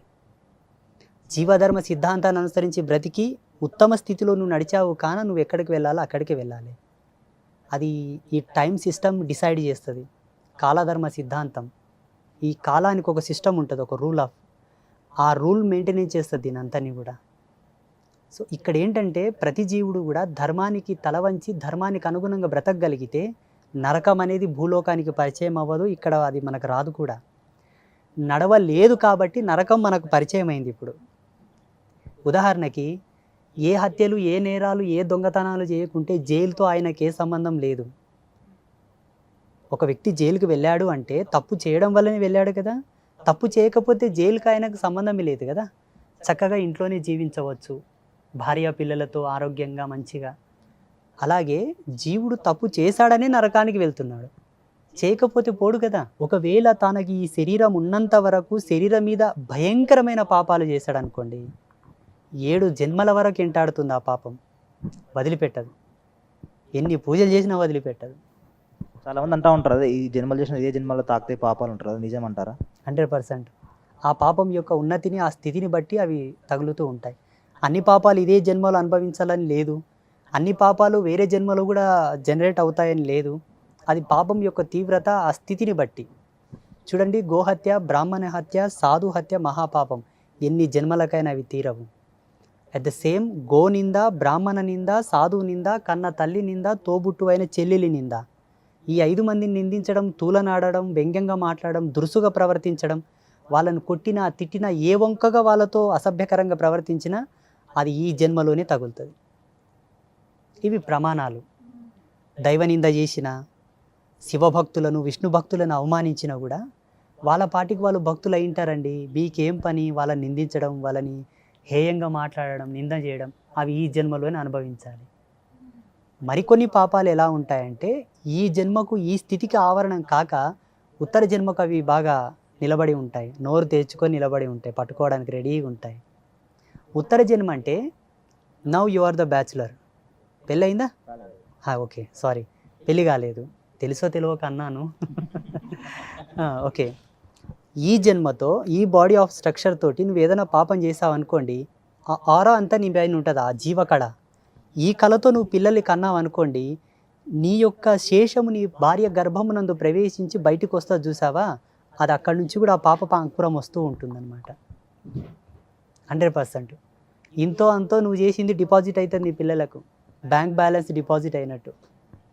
అందుకేనండి మన సనాతన ధర్మంలో క్లియర్ కట్ ఒకటే ఉన్నది, ఎక్కడ పుష్కరాలు వచ్చినాయంటే వెళ్ళి స్నానం చేయండి, ఏ నదికి పుష్కరాలు వచ్చినాయంటే వెళ్ళి స్నానం చేయండి, ఎక్కడ ఒక మహాయాగం జరుగుతుందంటే వెళ్ళి దర్శనం చేసుకోండి, ఎక్కడ సమీపంలో పుణ్యక్షేత్రం ఉందంటే వెళ్ళి దర్శనం చేసుకోండి, ఒక పుణ్యతీర్థంపు ప్రవహిస్తున్నది అంటే వెళ్ళి స్నానం చేయండి.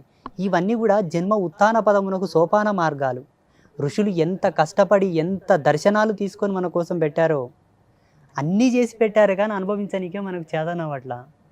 మళ్ళీ పాపాలు, దోషాలు, కర్మలు అన్నీ ఉన్నాయి మనకు. అంటే అవి సందర్శనం చేత మనం చేసినటువంటి పాపాలు పోతాయండి? 100%.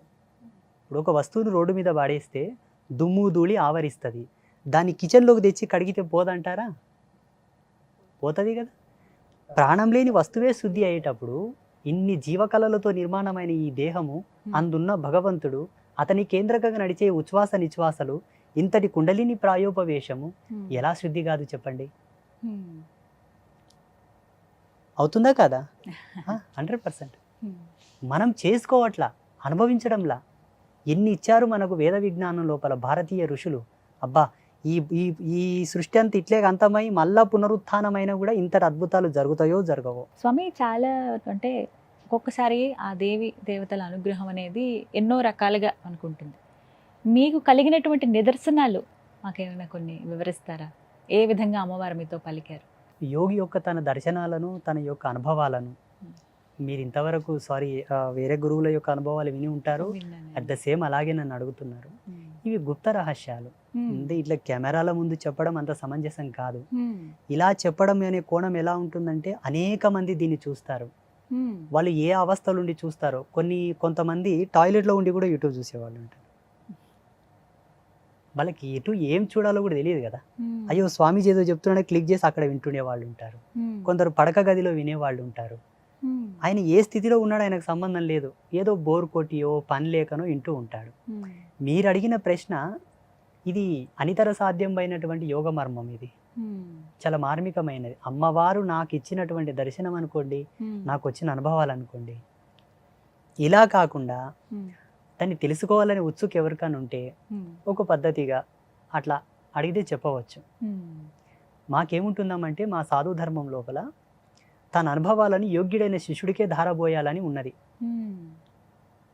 తన యొక్క అనుష్ఠాన సంబంధితమైనటువంటి వ్యక్తికి కానీ, తన యొక్క మత పరంపరకు సంబంధించిన వ్యక్తి కానీ, తన యొక్క పీఠ పరంపరకు సంబంధించిన వ్యక్తి కానీ, తన చేత శిష్యరికం పొందిన వాడికి కానీ ధారబోయాలి తన అనుభవాలు. అయోగ్యంగా దేన్నే గనక ఇస్తే ఆ పాపం మాకు తగులుతుందని మా నియమం. ఏమనుకోకండి. అయ్యో పర్వాలేదండి, నొప్పిస్తే క్షమించండి. అమ్మవారు జగన్మాత నా యందు ప్రత్యక్షమైనదా కాదా అని మీకు అనుమానం మొత్తం సంపూర్ణం కావాలనుకుంటే, నివృత్తి కావాలనుకుంటే, అంబాత్రయ క్షేత్రం అనే పేరు ఈ జగతిలో ఎక్కడ లేదు. అంబాత్రయ క్షేత్రం అనేది శాస్త్రీయమైనదా అశాస్త్రీయమైనదా మీరు సిద్ధాంతులను అడగండి, ఎవరినన్నా సాంఖ్యశాస్త్ర నిపుణులను అడగండి, జ్యోతిషులను అడగండి.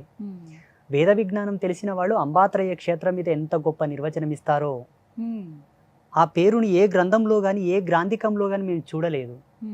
ఆ జగన్మాతను అడిగితే ఈ రోజు అడిగాం, మరుసటి రోజు అమ్మ ముందు ఆ పేరు వచ్చింది, ఆ పేరు లిఖితం చేసి ప్రాణప్రతిష్ఠ చేసి పట్టాభిషేకం చేశాం. ఆ క్షేత్రంలో పేరు కానీ, అక్కడ స్థాపితమైన అమ్మవార్లు కానీ, అక్కడ ఒక రుద్రశూలం ఉంటుందమ్మా, చాలా అద్భుతం అది.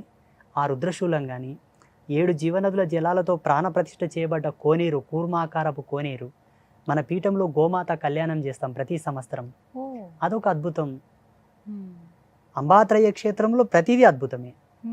అక్కడ 3 అమ్మలు 3 కలర్లతో ఉంటారు, black, yellow, red. Mahakali, Mahalakshmi, Mahasaraswati. ఈ 3 అమ్మల్లాగానే అక్కడ ఒక కుక్క ప్రసవించిన 3 కలర్లతో పుడతాయి, ఒక గోవు ప్రసవించిన 3 కలర్లతో పుడతాయి, ఒక పిల్లి ప్రసవించిన 3 కలర్లతో పుడతాయి. జగన్మాత నేను ఇక్కడ ప్రత్యక్షంగా ఉన్నానని ఆ జీవరాశుల మీద ఆవరణమై చూపిస్తూ ఉన్నది. అది మాకు ప్రత్యక్షమైనటువంటి దర్శనం. చాలా సంతోషం. మీరు ఈ మాట చెప్తున్న కొద్దీ ఇంకా చూడాలి, ఒకసారి రావాలి సత్యానికి అని అనిపిస్తోంది. ఖచ్చితంగా వస్తాము, వచ్చి ప్రేక్షకులు కూడా తెలియచేయాలి, చాలా మందికి తెలియాలి కూడా. చాలా సంతోషం. మిమ్మల్ని నొప్పిస్తే క్షమించండి ఆ ప్రశ్న అయ్యో అడిగి. అట్లేం లేదమ్మా. హ్మ్. చెప్పొచ్చు. అమ్మ ఆత్మదర్శనం ఎలా కలిగిందంటే 1 సంవత్సరం పాటు నేను హ్మ్. నిరాహార యోగంలో ఉన్నాను. ఆహా. అది ఎలా ఉన్నానో ఇప్పుడు ఊహించుకుంటే దడబుడుతుంది. సంవత్సరం. సంవత్సరం హ్మ్. దడబుట్టేస్తుంది ఇప్పుడు ఊహించుకుంటే. హ్మ్. మీరు ఇప్పుడు కొన్ని నీళ్ళు ఇచ్చారు, తాగాను. Hmm. అంతకుముందు ఒక కప్పు టీ తాగాను. ఆ. అప్పుడు ఎలా ఉన్నాను అంటే అదొక విధమైనటువంటి కసిలేంటి. హ్మ్. ఇప్పుడు ఒక అమ్మాయి మీద వ్యామోహితుడై ఒక అమ్మాయి పిచ్చిలో ఉన్నవాడు ఏమి ఇచ్చినా పట్టించుకోడు. హ్మ్. సైకలాజికల్గా ఆయన అమ్మాయి మీద డిపెండ్ అయి ఉంటాడు కాబట్టి ప్రేమ. ఏమి ఇచ్చినా పట్టించుకోడు, ఎవరు ఏం మాట్లాడినా పట్టించుకోడు, తినడు, తాగడు, అలా ఏకాంతంగా ఉండడానికి ప్రయత్నం చేస్తుంటాడు. హ్మ్. ఆయన ఒక అమ్మాయి మీద సమ్మోహితుడైనట్లే నేను అమ్మవారి మీద సమ్మోహితుడనయ్యాను. హ్మ్. ఆ తల్లి మీద టోటల్ నా బాడీ, నా ఎనర్జీ, నా యొక్క థింకింగ్ అంతా కూడా ఆమె మీద విడిచిపెట్టాను కాబట్టి హ్మ్. ఆ మత్తులో ఉండగలిగానేమో అప్పుడు. హ్మ్. ఇప్పటికీ ఉంటాను, హ్మ్. పెద్ద విషయం కాదు. వ్యావహారికంగా ఉన్నాను కాబట్టి ఇప్పుడున్న ధర్మాన్ని అనుసరించి ఏదో అంత తీసుకుంటాను. ఉండాల్సి ఉంటుంది. అలా ఉన్నప్పుడు సరిగ్గా సంవత్సరానికి 365 రోజుల తర్వాత ఏ ముహూర్తానికైతే ధ్యానంలో ఉన్నానో సరిగ్గా అదే ముహూర్తానికి హ్మ్. ఒక అద్భుతమైన తేజస్సు నేను చూశాను. అదృష్టవంతులు. మ్మ్. ఆ తేజస్సుతో నేను సంభాషించిన సంభాషణలు లోక కళ్యాణ కారకములు. హ్మ్. నేనేం చేయాలో నాకు అవగతమైనది, హ్మ్. నేను ఎలా ఉండాలో నాకు అవగతమైనది. హ్మ్. ఆ వాక్కును అనుసరించి ఇప్పటి వరకు ఉన్నాను. నన్ను చాలా మంది అడుగుతారు, నువ్వు చీర కట్టుకున్నావని. హ్మ్. ఇది చీర కాదు, ఏకవస్త్రం, కుట్టని బట్ట, హ్మ్. మడిపంచనే. హ్మ్. జగన్మాత యొక్క దీక్ష నియమావళిని అనుసరించి కుంకుమ కలర్ పంచె కట్టాలి కాబట్టి అరుణకాంతి, హ్మ్. అరుణవర్ణం, ఎర్రవర్ణం. హ్మ్. నా అలంకారము, నా శిఖాబంధనము అంతా కూడా అమ్మ యొక్క ప్రసాదితం, అమ్మ యొక్క వాణి. హ్మ్. అమ్మ చెప్పినట్టుగానే మీరున్నారు. హ్మ్. అమ్మ చెప్పకపోయినా నాకు అనుభవాలు వచ్చినాయంటే కూడా భగవత్ ప్రసాదితమే అలాగే కదా. అవును. ఒక వ్యక్తికి ఒక ఆలోచన వచ్చిందంటే జ్ఞానం ఎందే ఉత్పన్నం అవ్వాలి. హ్మ్. దీనికి కేంద్రకం మహాసరస్వతి. ఆమె అనుగ్రహం ఉంటే తప్ప ఇది పనిచేయదు. హ్మ్. మెంటల్గా మనం డిస్టర్బ్ అవుతున్నామంటే ఆ సరస్వతి యొక్క అనుగ్రహం తగ్గినట్టు లెక్క. హ్మ్. సైకలాజికల్గా ఆయన పిచ్చి పిచ్చి చేష్టలు చేస్తున్నాడు అంటే తప్పకుండా సరస్వతి శక్తిపాతం చేసి ఆయన మంచిగా అవుతాడు. హ్మ్. శక్తిగా లేడు, దృఢంగా లేడు, అంగవైకల్యంతో ఉన్నాడంటే మహాకాళి శక్తిపాతం చేయాలి. హ్మ్. ధన సంపత్తులతో ఆయన కొంచెం ఇబ్బంది పడుతున్నాడంటే లక్ష్మీ శక్తిపాతం చేయాలి. హ్మ్. ఈ 3 సమృద్ధిగా మనకు అంబాత్రయ క్షేత్రంలో దొరుకుతాయి. హ్మ్. గురుగారు నమస్కారం. నా పేరు లక్ష్మీనారాయణ. నా చిన్నప్పటి నుంచి ఒక సందేహం ఉంది. ఆత్మ అంటే ఏంటి? ఆత్మలు ఎవరికి కనబడతాయి? ఆత్మలు అసలు ఉన్నాయా? ఆత్మ లేకపోతే మీరు నన్ను క్వశ్చన్ అడిగారు కదా. ఆత్మలు కనిపిస్తాయా లేదా అని. నువ్వు ఎవరికి కనబడుతున్నావు అంటే ఆత్మ కనబడుతున్నట్లే. ఎవరికి కనబడతాయని. నువ్వు కళ్ళు మూసుకో, ఏం కనిపిస్తుంది? కళ్ళు మూసుకో, కళ్ళు మూసుకో, ఏం కనిపించింది? బ్లాక్. Totally black. కళ్ళు తెరిచిన ఈ ప్రపంచం నువ్వు చూస్తున్నావు, నిన్ను ప్రపంచం చూస్తున్నదంటే ఆత్మదర్శనమే. ఆత్మ ఒక ఫోకస్గా కనిపించాలి, ఒక షాడో లాగా కనిపించాలి, ఒక లైట్ లాగా కనిపించాలనుకుంటే దానికి ధ్యానం ఉండాలి. ధ్యాన బలం, మంత్రబలం. కొందరు మంత్ర సాధన బాగా చేసి ఉన్న వాళ్లకు ఆత్మలు కనిపిస్తాయి. కొందరికి జన్మతః వాళ్ళ యొక్క పుట్టిన గడియను బట్టి, ఆ ఎత్తిన జన్మను బట్టి కొందరికి సౌల్స్ కనిపిస్తుంటాయి, ఆత్మలు కనిపిస్తుంటాయి. కుక్కలకు, పిల్లులకు రోజు కనిపిస్తాయి. దౌర్భాగ్యం ఏంటంటే అవి మాట్లాడలేవు, అరుస్తుంటాయి ఊక పిచ్చి పిచ్చిగా. మనం అర్థం చేసుకోవాలి వాటి అరుపులని. నీకు ఆత్మను చూడాలనుందా? చూడాలనుందా? ఒక సాధన ఉంటుంది అమ్మవారి, శ్మశానకాలి సాధన. యోగ్యుడైన గురువుని ఆశ్రయించి ఆ సాధన తీసుకున్నామంటే 61 రోజులు చేస్తే నీతోనికి వచ్చి మాట్లాడతాయి. మాట్లాడిన తర్వాత కంట్రోల్ కూడా చేయగలగాలి. మరి ఇప్పుడు నన్ను క్వశ్చన్ అడగనికనే తడబడుతున్నావు నువ్వు. ఆత్మ ఎంత భీకరంగా ఉంటుందో. అది ఆత్మలు కనబడతాయా, ఆత్మలు ఉన్నాయా నా క్వశ్చనే పిచ్చి క్వశ్చన్. ఆత్మ లేకపోతే మనం ఎక్కడి నుంచి ఉన్నాం ఇంతమందిని? ఆత్మ లేని వాళ్ళు కావాలనుకుంటే హాస్పిటల్లో మార్చరీకి వెళ్ళండి, శ్మశానాలకు వెళ్ళండి. కాశీలో మణికర్ణిక ఘాట్ దగ్గర ఉండి రోజుకి ఎంతోమంది వస్తారు. వాళ్ళలో ఆత్మ లేదు, మనలో ఉంది. ఉన్నవాళ్ళు, ఆత్మ ఉన్నవాళ్ళు ఆత్మ లేని వాళ్ళని చూస్తాం. ఆత్మ లేనివాడు ఎవరిని చూడడు. రుద్రాక్ష ధరిస్తారంటారు కదా, దానివల్ల లాభాలు ఏంటి గురుగారు? రుద్రాక్షలో ఉన్నటువంటి ఒక అద్భుతమైన శక్తి తరంగాలు ఏంటంటే, ఈ జగతిలో శివుడి యొక్క కేంద్రకంగా వచ్చే ఎనర్జీస్ అంతా కూడా రిసీవ్ చేసుకోవడానికి ఒకే ఐటమ్ ఉంది, అది రుద్రాక్ష. శివుని తరపు నుంచి అంటే శివుడు ఉండే పొజిషన్ ఏదైతే ఉందో, కైలాసం అంటాం కదా, శివ చైతన్య తరంగాలను రిసీవ్ చేసుకునేటటువంటి కెపాసిటీ ఒక రుద్రాక్షలోనే ఉన్నది. శివతత్వం దేనికి ఉపయోగపడునో తెలుసునా? ఆత్మ సంరక్షణ, నీ యొక్క సౌల్ యొక్క సెక్యూరిటీ అండ్ సేఫ్టీ. రుద్రాక్ష ధరించిన వాళ్లకు 100% హార్ట్ అటాకులు రావు. గుండె పేలిపోదు, గుండె బద్దలవ్వదు, గట్టిగా ఉంటుంది. సెకండ్ వచ్చేసి ఇప్పుడున్నటువంటి వైజ్ఞానిక మూలాలను అనుసరించి, టెక్నాలజీని అనుసరించి బీపీ కానీ, షుగర్ లెవెల్స్ కానీ, పల్స్ రేట్ కానీ కంట్రోల్లో ఉంటాయి. రెండవది ఆలోచన నియంత్రణను పొందుతాడు, మానసిక ప్రశాంతత, దేన్ని ఎలా వాడాలో అలా వాడుతాడు, దేన్ని ఎలా పరిగణించాలో అలా పరిగణిస్తాడు, తనను తాను నియంత్రించుకుంటాడు, సమాజాన్ని నియంత్రిస్తాడు. అందుకే రుద్రాక్ష సాక్షాత్తు శివస్వరూపం, శాంత స్వాభావికం అలవరుతుంది. ప్రతి ఒక్కరూ రుద్రాక్ష ధరించాలి. రుద్రాక్ష ధరించాలనుకున్న వాళ్ళు మద్యం సేవించకూడదు, మాంసభక్షణ చేయకూడదు. ఒకవేళ మూత్ర విసర్జన చేసినా నీళ్ళతో శిరప్రోక్షణ చేసుకోవాలి, మల విసర్జన చేస్తే స్నానం చేసుకోవాలి. ఎందుకోసం అంటే రుద్రాక్ష నీ శరీరం మీద ఉందనుకోండి, ప్యూర్ రుద్రాక్ష అది నీ శరీరమునందు ధరించిన తర్వాత, ఇప్పుడు ఈ సెకండ్లో ధరిస్తే 24 గంటల తర్వాత నీ యొక్క నాడీ కేంద్రకానికి దానికి ఒక కనెక్షన్ వస్తుంది, నీ శరీరంతో కనెక్ట్ అవుతుంది. అది నీ జీవ చైతన్య ఆరా సిస్టంతో అది ఏకమైపోతుంది, అది పనిచేయడం మొదలు పెడుతుంది. ఇటువంటి క్రియలకు పాల్పడ్డప్పుడు దాని నుంచి వచ్చేటటువంటి నెగిటివిటీకి, దీని నుంచి వచ్చేటటువంటి పాజిటివిటీకి రియాక్షన్ అయిపోతుంది, డీకంపోజ్ ఏర్పడుతుంది. ఇటు మంచి జరగక అటు చెడు జరగక అగామ్య గోచరం అయిపోతుంది ఈ జన్మ. అందుకే ఇది ధరించిన వంటి ఇది తినకు, ఇది తాగకు, ఇలా ఉన్నప్పుడు ఇలా ఉండు. అంత మంచిని పొందేటప్పుడు ఈ తుచ్చమైన వాటిని వదిలివేయడంలో సందేహం ఏమిటి చెప్పండి? అయితే స్వామి కొంతమంది ఏం చేస్తారంటే మెడలోకి చేయించుకున్నారనుకోండి, చైన్ లాగాను, అంటే ఒక లాకెట్ లాగా చేయించుకున్నప్పుడు ఆహారం నాన్ వెజ్ తినేటప్పుడు కావచ్చు, ఇలా అంటే వాష్రూమ్స్ వెళ్ళేటప్పుడు కావచ్చు, అప్పుడు తీసివేస్తారు, మళ్ళీ శుభ్రత మళ్ళీ వేసుకుంటారు. అలా చేయొచ్చా అసలు? ఒకసారి రుద్రాక్ష వేసుకున్న తర్వాత తీయటం, మళ్ళీ వేసుకోవటం అలాంటివి? తీయడం శాస్త్ర ప్రమాణం కూడా రుద్రాక్ష తీయడం అనేది ఉన్నది. రాత్రి పడక గదిలో భార్యతో సంభోగ ధర్మంలో ఉన్నప్పుడు రుద్రాక్ష తీసి పెట్టాలని ఉన్నది, వాష్రూమ్కి వెళ్ళేటప్పుడు తీసి పెట్టాలని ఉన్నది, ఈ 2 సందర్భాల్లోనే. మూడవది శ్మశాన వాటికకి వెళ్ళేటప్పుడు తీయాలని ఉన్నది. తక్కిన సమయాల్లో యజ్ఞోపవీతము కానీ, రుద్రాక్ష కానీ, పవిత్రమైన మంత్రపూరితమైన మాలలు, ఇప్పుడు ఈ గవ్వలు నాకు కంఠహారములు, ఈ గవ్వలు ఎప్పుడు నేను తీయను, ఉపమాలలు తీస్తూ ఉంటాను. ఇది నా కంఠహారం, ఇందులో నా మంత్రానుష్ఠాన శక్తి ఉన్నది, సాంప్రదాయకమైన నా పీఠ పరంపరను అనుసరించిన మాల, మంత్రమహీమాల, దీన్ని తీయను. అన్య సమయమునందు నాన్ వెజ్ తింటాడు తీస్తా, తర్వాత కేసుకుంటా అంటే ఇది ఆడంబరం అవుతుంది, ఆటవికం అవుతుంది, కానీ సాంప్రదాయకం కాదు. నువ్వు ఆ పూటకు తీసి మళ్ళీ వేసుకున్నప్పుడు తిన్నది ఎక్కడ ఉంటుంది? కడుపులోనే ఉంటుంది కదా. దాని అవశేషాలు ఎక్కడ ముడతాయి? నాడుల్లోనే ముడతాయి కదా. దాని నుంచి వచ్చేటటువంటి ఎనర్జీస్ ఎక్కడ రిలీజ్ అవుతాయి?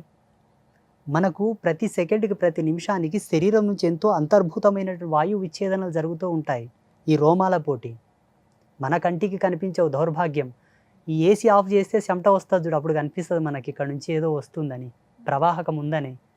అట్లా వచ్చేటటువంటి ఎనర్జీకి ఈ రుద్రాక్ష నుంచి వచ్చే శక్తి తరంగానికి ఎదురవుతుంది, పడదు, పొంతన కుదరదు. అందుకే తినకూడదు.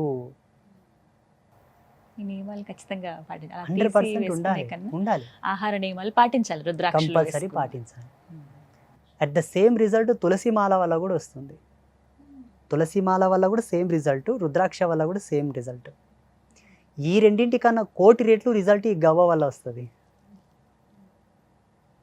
దీనివల్ల ఇంకా అద్భుతమైన ఎనర్జీస్ రిలీజ్ అవుతాయి. అసలు మానవుడు తన మేధస్సుతో, తన యొక్క జ్ఞానంతో కొలవలేని ఎనర్జీస్ దీనివల్ల వస్తాయి. ఇది మా తపస్సులో నేను 6 నెలలు తపస్సు చేసి తెలుసుకున్నాను, ధరించాను. నిజంగా ఈ మధ్య చేతబడి అదే బ్లాక్ మ్యాజిక్ ఇలాంటివి అంటున్నారు, నిజంగా ఉన్నాయా? అది ఒక డిఫరెంట్ టైప్, బాణామతి, చొల్లంగి, ఏదో టైప్స్ ఆఫ్ చేతబడులు అంటున్నారు, నిజంగా ఉన్నాయా? 100% ఉంది. అంటే ఇలా ఇప్పుడు ఒక మనిషిని ఏమంటారు, ఏదో వసం చేసుకోవాలనుకుంటారు, ఇంకోటి అదే మరుగు మందు ఇలాంటి టాపిక్స్ అంటారు, నిజంగా అవి వర్కౌట్ అవుతాయా? కెమికల్ రియాక్షన్ అది. ఇప్పుడు డాక్టర్లు కూడా వేరే ఏదైనా ఇయరాని డ్రగ్ మనకి ఇస్తే మనకు రియాక్షన్ అవుతలేదా? అట్ ద సేమ్ పసురులు ఉన్నాయి, చాలా ఉన్నాయి. మనిషిని ఆరోగ్యవంతంగా చేయొచ్చు, అనారోగ్యంగా చేయొచ్చు, మరణం కూడా చేయొచ్చు. ఇప్పుడు పుట్టినవి కాదు కదా, అనాది కాలంగా అప్పుడు పాతకాలం నుంచి వచ్చినవి ఇవి. ఇప్పుడు గోళీలు, మందులు ఇవి ఉన్నాయి ఈ వల్ల. అప్పుడు అవి లేవు, పసర్లతోనే ఏదైనా చేసేవాళ్ళు కదా. అప్పుడు మరుగు మందులు, మరల మందులు అప్పటి ఉంటున్నాయి. ఇవి చేతబడులు అంటారా? చేతబడులు ఉన్నాయి, అవి పనిచేస్తాయి, చేసేవాళ్ళు కూడా ఉన్నారు, చేయవచ్చు, చేయించవచ్చు, అనేక రకాలుగా. లేవు అనడానికి ఆప్షన్ ఏముంది చెప్పు? చేతబడులు లేవు అనడానికి ఆప్షన్ ఏముంది చెప్పు? ఉంది అనడానికి 1,000,000 ప్రమాణాలు చూపిస్తాను నేను, నేనే సాక్ష్యం దానికి. యాజ్ ఏ సన్యాసిగా, ఒక స్పిరిచువల్ గురువుగా మేము మంచిని ఎంత శోధిస్తామో చెడును కూడా అంతే శోధించాలి. డాక్టర్ కావాలంటే ఫస్ట్ వైద్యం తెలవాలి, వైద్యం తెలవాలంటే ఔషధం తెలవాలి, ఔషధం తెలియాలంటే ధైర్యం తెలియాలి, ధైర్యం తెలియాలంటే ఆయన అన్నిటికీ దూరంగా ఉండాలి. అర్థమవుతుందా? కోసేటప్పుడు ఇది బాడీ కదా ఎట్లా కోత అనుకుంటే ఆయన డాక్టర్ కాడు కదా. నేను సన్యాస ధర్మంలో రాకన్నా ముందే ఎన్నో శాస్త్రాలను శోధించాను నేను. ఎన్ని తంత్రశాస్త్రాలు లేవు మనకు, ఎన్నో ఉన్నాయి. సిద్ధనాగార్జున తంత్రంలో చాలా క్లియర్గా ఉన్నది.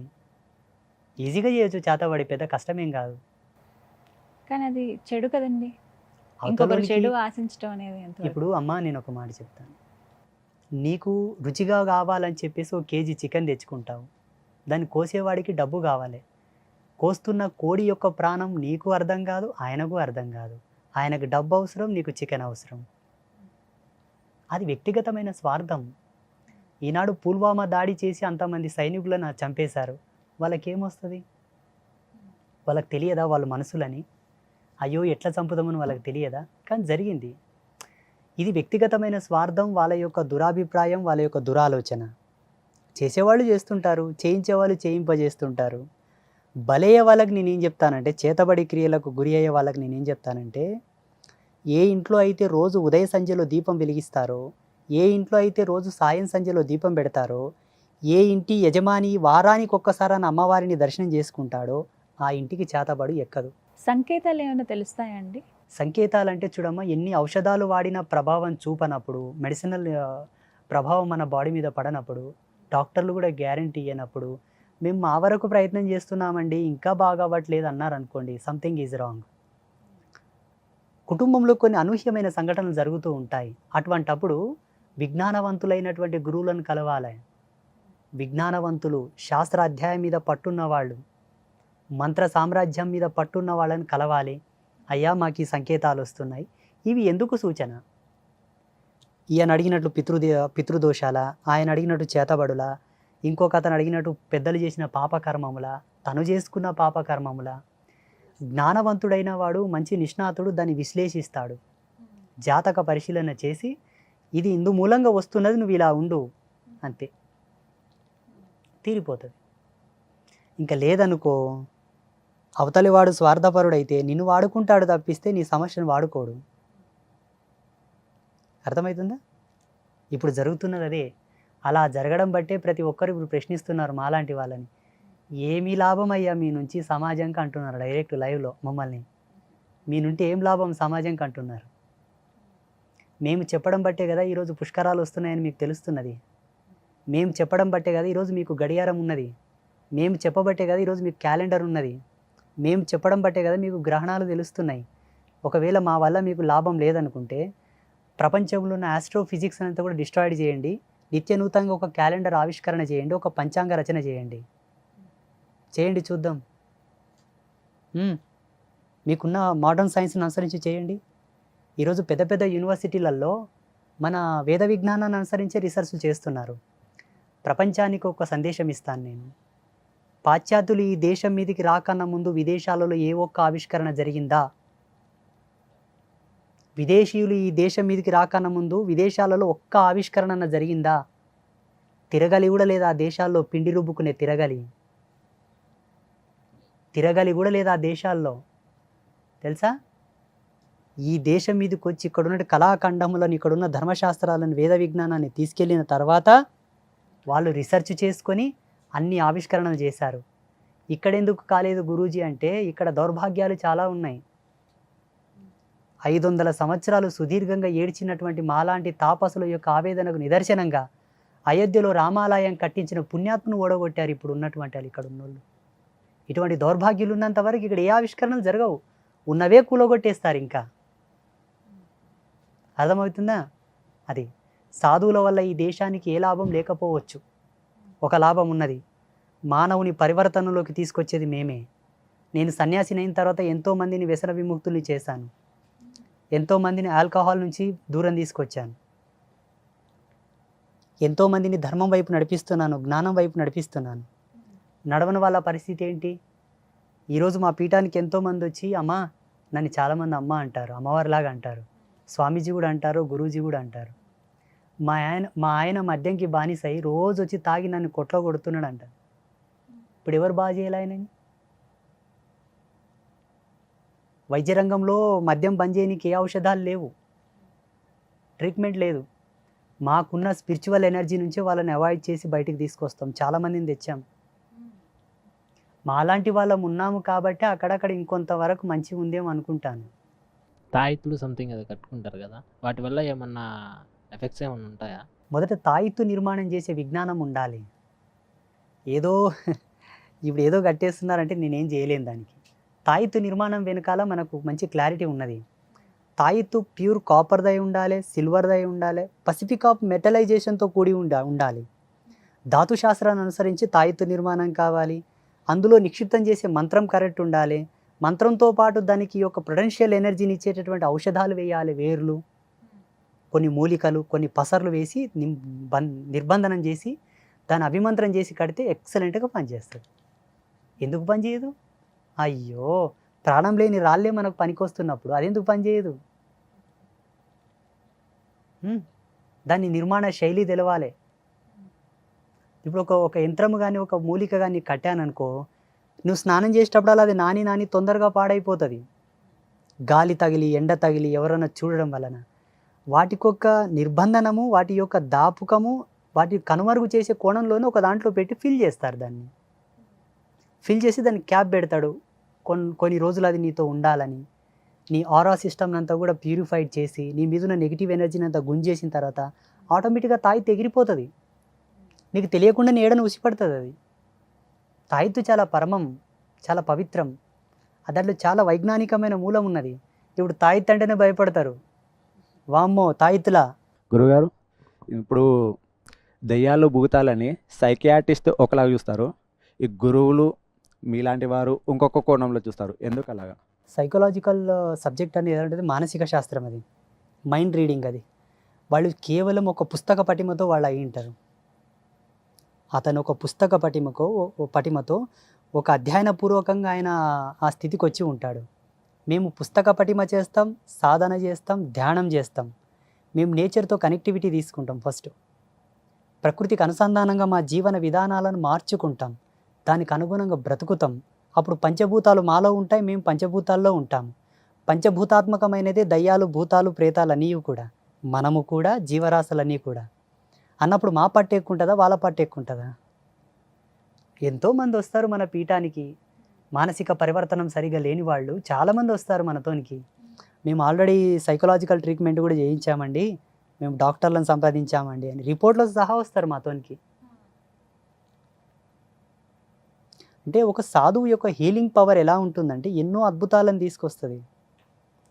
ఆయన టచ్ అనేది ఎలా ఉంటుందంటే ఆయన హీలింగ్ పవర్ చాలా అద్భుతంగా ఉంటుంది, ఎన్నో అద్భుతాలు జరుగుతాయి. కానీ ఆయన కరెక్ట్ సాధువు అయితే, ఆయన పరిపూర్ణమైన నిష్ణాతుడైతే, ఆడంబరమైన సాధువు అయితే, ఇప్పుడు ఆయన సాధువు ముడితే ఏం కాలేదు కదంటే నేనేం చేయలేను దానికి. బోర్డులో కరెంట్ ఉందంటే ఏలు పెడితే షాక్ కొడుతుంది, లేకపోతే ఆ స్పిరిచువల్ పవర్ ఉండాలి ఆయన లోపల, ఆ ధ్యాన శక్తి ఉండాలి, ఆ యోగ శక్తి ఉండాలి, ఆ మంత్రశక్తి ఉండాలి, ఆ తపస్సు ఉంటే అద్భుతాలు జరుగుతాయి. గురుగారు, ఒక చిన్న సందేహం అండి. మీ చేతి వేళ్ళు గమనించాను, ఉంగరాలు అంటే వెండి అలాగే కాపర్ తోటే ఉన్నాయి, బంగారం ఎక్కడ ధరించలేదు మీరు, కానీ అవి కూడా చాలా ప్రత్యేకంగా కనపడుతున్నాయి, బొట్టన వేలికి పెట్టుకున్నారు. ఏమిటండి విశేషం? అంటే మేము కొన్ని తాంత్రికమైన ప్రక్రియలు చేస్తూ ఉంటాం.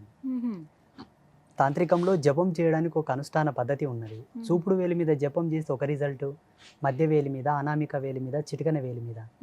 ఈ చిటికన వేలుకు ఉన్నటువంటి ఈ ఉంగరము ఒక విధమైన మంత్ర దిగ్బంధనమై ఉన్నది. మన కెండిలో ఉండేటటువంటి, సిల్వర్లో ఉండేటటువంటి సహజ శక్తి, ఎండిలో ఉండేటటువంటి ధాతు పుష్టి వేరే మెటల్స్లో లేదు. ఎండి వలన మన శరీరానికి ఎన్నో ప్రయోజనాలు ఉన్నాయి. పురుషులకైతే చాలా, మహిళలకు వాళ్ళకు వచ్చేటటువంటి గుప్త రోగాలు ఏవి కూడా రావు వెండి పే మీద ఉంటే. అంటే సర్వసామాన్యంగా వీటి ధరించడం వలన ఎన్నో నెగిటివిటీస్ పోతూ ఉంటాయి. అవి ధరించని వాళ్ళు మళ్ళీ ఆ నెగిటివిటీస్ పోగొట్టుకోవడానికి హాస్పిటల్ వెళ్ళాలి, ఆ గోళీలు మింగాలి, మందులు మింగాలి, వాటి వల్ల సైడ్ ఎఫెక్ట్ రావడం, మళ్ళీ ఇంకోటి జరగడం. మేము చేసేటటువంటి తాంత్రిక ప్రక్రియలు ఇవి మాకు సపోర్ట్ చేస్తాయి బాగా.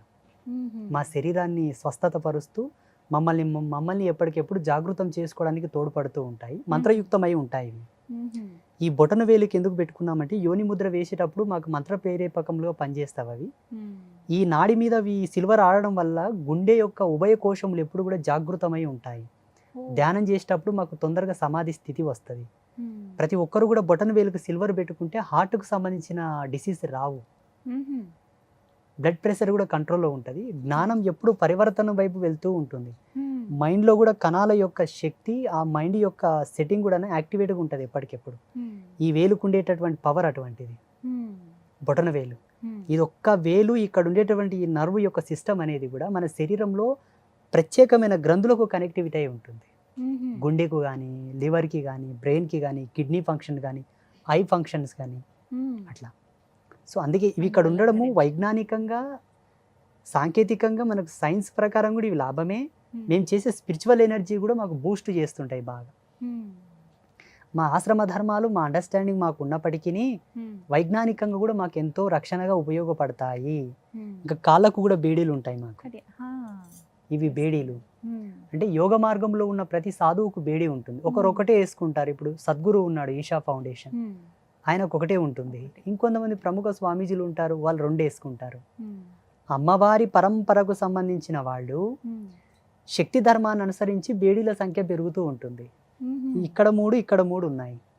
ఇవి హరిషడ్ వర్గ సంకేతంగా నేను ధరించాను. 6 వర్గాలకు అతీతమైన ధర్మం నాకు దక్కాలని వాటిని మంత్ర దిగ్బంధనం చేసి వేసుకున్నాను. ఇప్పుడు చేతుకున్నాయి, ఇక్కడ 2 ఇక్కడ 2. ఇవి చతుర్విధ పురుషార్థ ధర్మాలను సూచిస్తాయి. అంటే ఒక్కొక్క దానికి ఒక్కొక్క సాంకేతిక భావం మమ్మల్ని ప్రేరేపిస్తుంటాయి. మాతో ఉన్నాయంటే దీన్ని చూసినప్పుడల్లా నా ధర్మం నాకు గుర్తుకొస్తుంది. ఇవి ఎందుకు వేసుకున్నానంటే ఈ పని చేయకూడదు కాబట్టి అవి వేసుకున్నాను, అది చేయకూడదు. ఇక్కడ సిల్వర్ ఆడడం వల్ల కూడా మనకు ఎన్నో లాభాలు ఉన్నాయి. ఈ భాగంలో కాళ్ళకు సిల్వర్ ఉండడం ఎంతో లాభం. ఒక్కటొక్కటి ఒక్కొక్క విధమైనటువంటి బెనిఫిట్స్ అండ్ వైజ్ఞానికమైన మూలము, తాంత్రికమైన బెనిఫిట్ చాలా ఉన్నాయి. అయితే ధ్యానం చేసేటప్పుడు, ప్రత్యేకించి మెడిటేషన్కి వెళ్ళేటప్పుడు మెటల్ ఏవి కూడా ఉండొద్దు శరీరం మీద అని చెప్తారు కదండి. అది వాళ్ళకు తెలిసినటువంటి నియమావళి, వాళ్ళ యొక్క అనుభవం. ఉండొచ్చా అలా అసలు? అంటే బంగారం కానీ, వెండి కానీ ఉంటే ఆ కాలం ఋషులకు కుండలాలు ఉండేవి. మరి కుండలాలు దేంతో వేసుకుంటారు? ఆ కాలం ఋషులకు కంఠహారం ఉండేది, దేంతో వేసుకునేవాళ్ళు? ఆ కాలం ఋషులకు కూడా బేడి ఉండేది ఎడమకాలకి. చాలా మంది ఋషులకు ఉన్నాయి బేడీలు. చాలా మంది ఋషిపత్నులు, ఋషికన్యలు కూడా ధ్యానం చేశారు. వాళ్ళకు కూడా సహజమైన అలంకారాలు ఉంటాయి. షోడశ అలంకారములు ఉంటేనే పరిపూర్ణమైన ముత్తైదువ, పరిపూర్ణమైన స్త్రీ ధర్మం. 16 అలంకార ప్రాయములు ఉంటాయి కాబట్టి వాళ్ళందరూ సతీ అనసూయ, రేణుక ఎల్లమ్మ, గార్గి, లోపాముద్ర వీళ్ళందరూ కూడా అలంకార ప్రాయుక్తంగానే ధ్యానం చేశారు. వేదాంత సంవాదం చేశారు వాళ్ళందరూ. ఒక తుచ్చమైన మెటల్ ధ్యానంకి అడ్డం పడుతుంది అనుకోవడం అవివేకం. దీని యొక్క ప్రేరేపకం ఎక్కువ ఉంటుంది కాబట్టి దాన్ని కంట్రోల్ చేయడానికి చేతగాక వాళ్ళు అట్లా చెప్పి ఉంటారు. My opinion. వీటిని ధరించడం వల్ల ఎన్నో ఎనర్జీస్ రిసీవ్ అవుతాయి. సో వాటిని కంట్రోల్ చేయడానికి కాక చాలామంది వాటిని విడిచిపెట్టి సర్వసామాన్యంగా ఉండమంటుంటారేమో. కానీ ధరించవచ్చు 100%. ఈజీగా తేరగ్గా మనకు లాభాలు వస్తున్నాయి కదమ్మా. ఊక పెట్టుకోవడం వల్ల ఎన్నో లాభాలు ఉన్నాయి మనకు.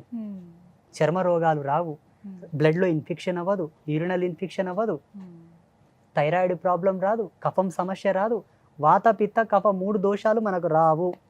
Pure copper, pure silver.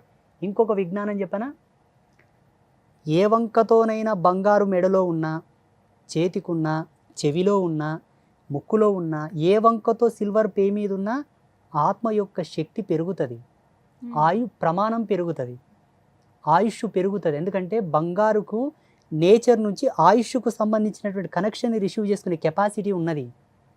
బంగారం ఎంత మేలిమో, బంగారం ఎంత తేజస్సో మన శరీరంలో కూడా అంత సూక్ష్మత్మ శక్తిని ప్రవేశింపజేస్తుంది. అది డైరెక్ట్ సౌల్కు కనెక్ట్ అవుతుంది బంగారు.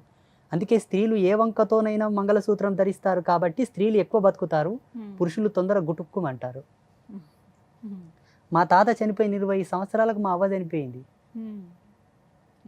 అంటే మీరు మంగళసూత్ర రూపము, ముక్కు పుడక, కమ్మలు ఏదో ఒక వంకతో బంగారు వేసుకుంటారు కదా. ఆయు ప్రమాణం పెరగాలి, ఆరోగ్యంగా ఉండాలనుకుంటే కంపల్సరీ బంగారు పే మీద ఉండాలి. పంచలోహాలన్నీ కూడా ఏదో ఒక మూలన, ఏదో ఒక వంకతో మన శరీరం మీద ఉండాలన్నదే మన శారీరక నిర్మాణం. నవరత్నాలు పంచలోహాలు మన పేరు మీద ఉండాలి. అదేదో అలంకృతంగా వేసుకునిలేరు అప్పుడు దేవతల కిరీటాల్లో, కుండలాల్లో, హారాల్లో, మనుల్లో. అవన్నీ మన బాడీ యొక్క సిస్టమ్ని బట్టి, మన సెట్టింగ్ని బట్టి పెట్టారు. 30,000 40,000 హాస్పిటల్లో పోయాల్సిన పని లేదు. సంపాదించిన శాలరీ మనం డిపాజిట్ చేసుకోవచ్చు, పుష్టిగా తినొచ్చు, ఇంకా లగ్జరీస్ లైఫ్ గడపవచ్చు. అనవసరంగా హాస్పిటల్కి వెళ్ళి డాక్టర్కి ఫీజులు కట్టి మాత్రలు మింగి సైడ్ ఎఫెక్ట్ వచ్చి లివర్ ఫెయిల్ అయ్యి, కిడ్నీ ఫెయిల్ అయ్యి మళ్ళీ డయాలసిస్ చేసుకోవడం. నేను చాలామంది నా దగ్గరకు వస్తే వేద విజ్ఞానం ప్రకారంగానే వాళ్ళకి మెటల్స్ సలహా ఇస్తుంటాను, రత్నాలు ప్రొవైడ్ చేస్తుంటాను, రుద్రాక్షలు ఇస్తుంటాను, తాయెత్తులు కూడా ఇస్తుంటాను, యంత్రలిఖితం చేసి ఇస్తాను. ఇవి మూఢనమ్మకాలు, వీటిని నమ్మకూడదు అంటుంటారు చాలామంది. ఇవి మూఢనమ్మకాలు అయితే క్రిస్టల్ థెరపీ అనేది ఒకటి ఉన్నది. క్రిస్టల్ థెరపీ, ఆ క్రిస్టల్ థెరపీకి ఈ రత్నశాస్త్రానికి ఎందుకు కనెక్షన్ ఉన్నది?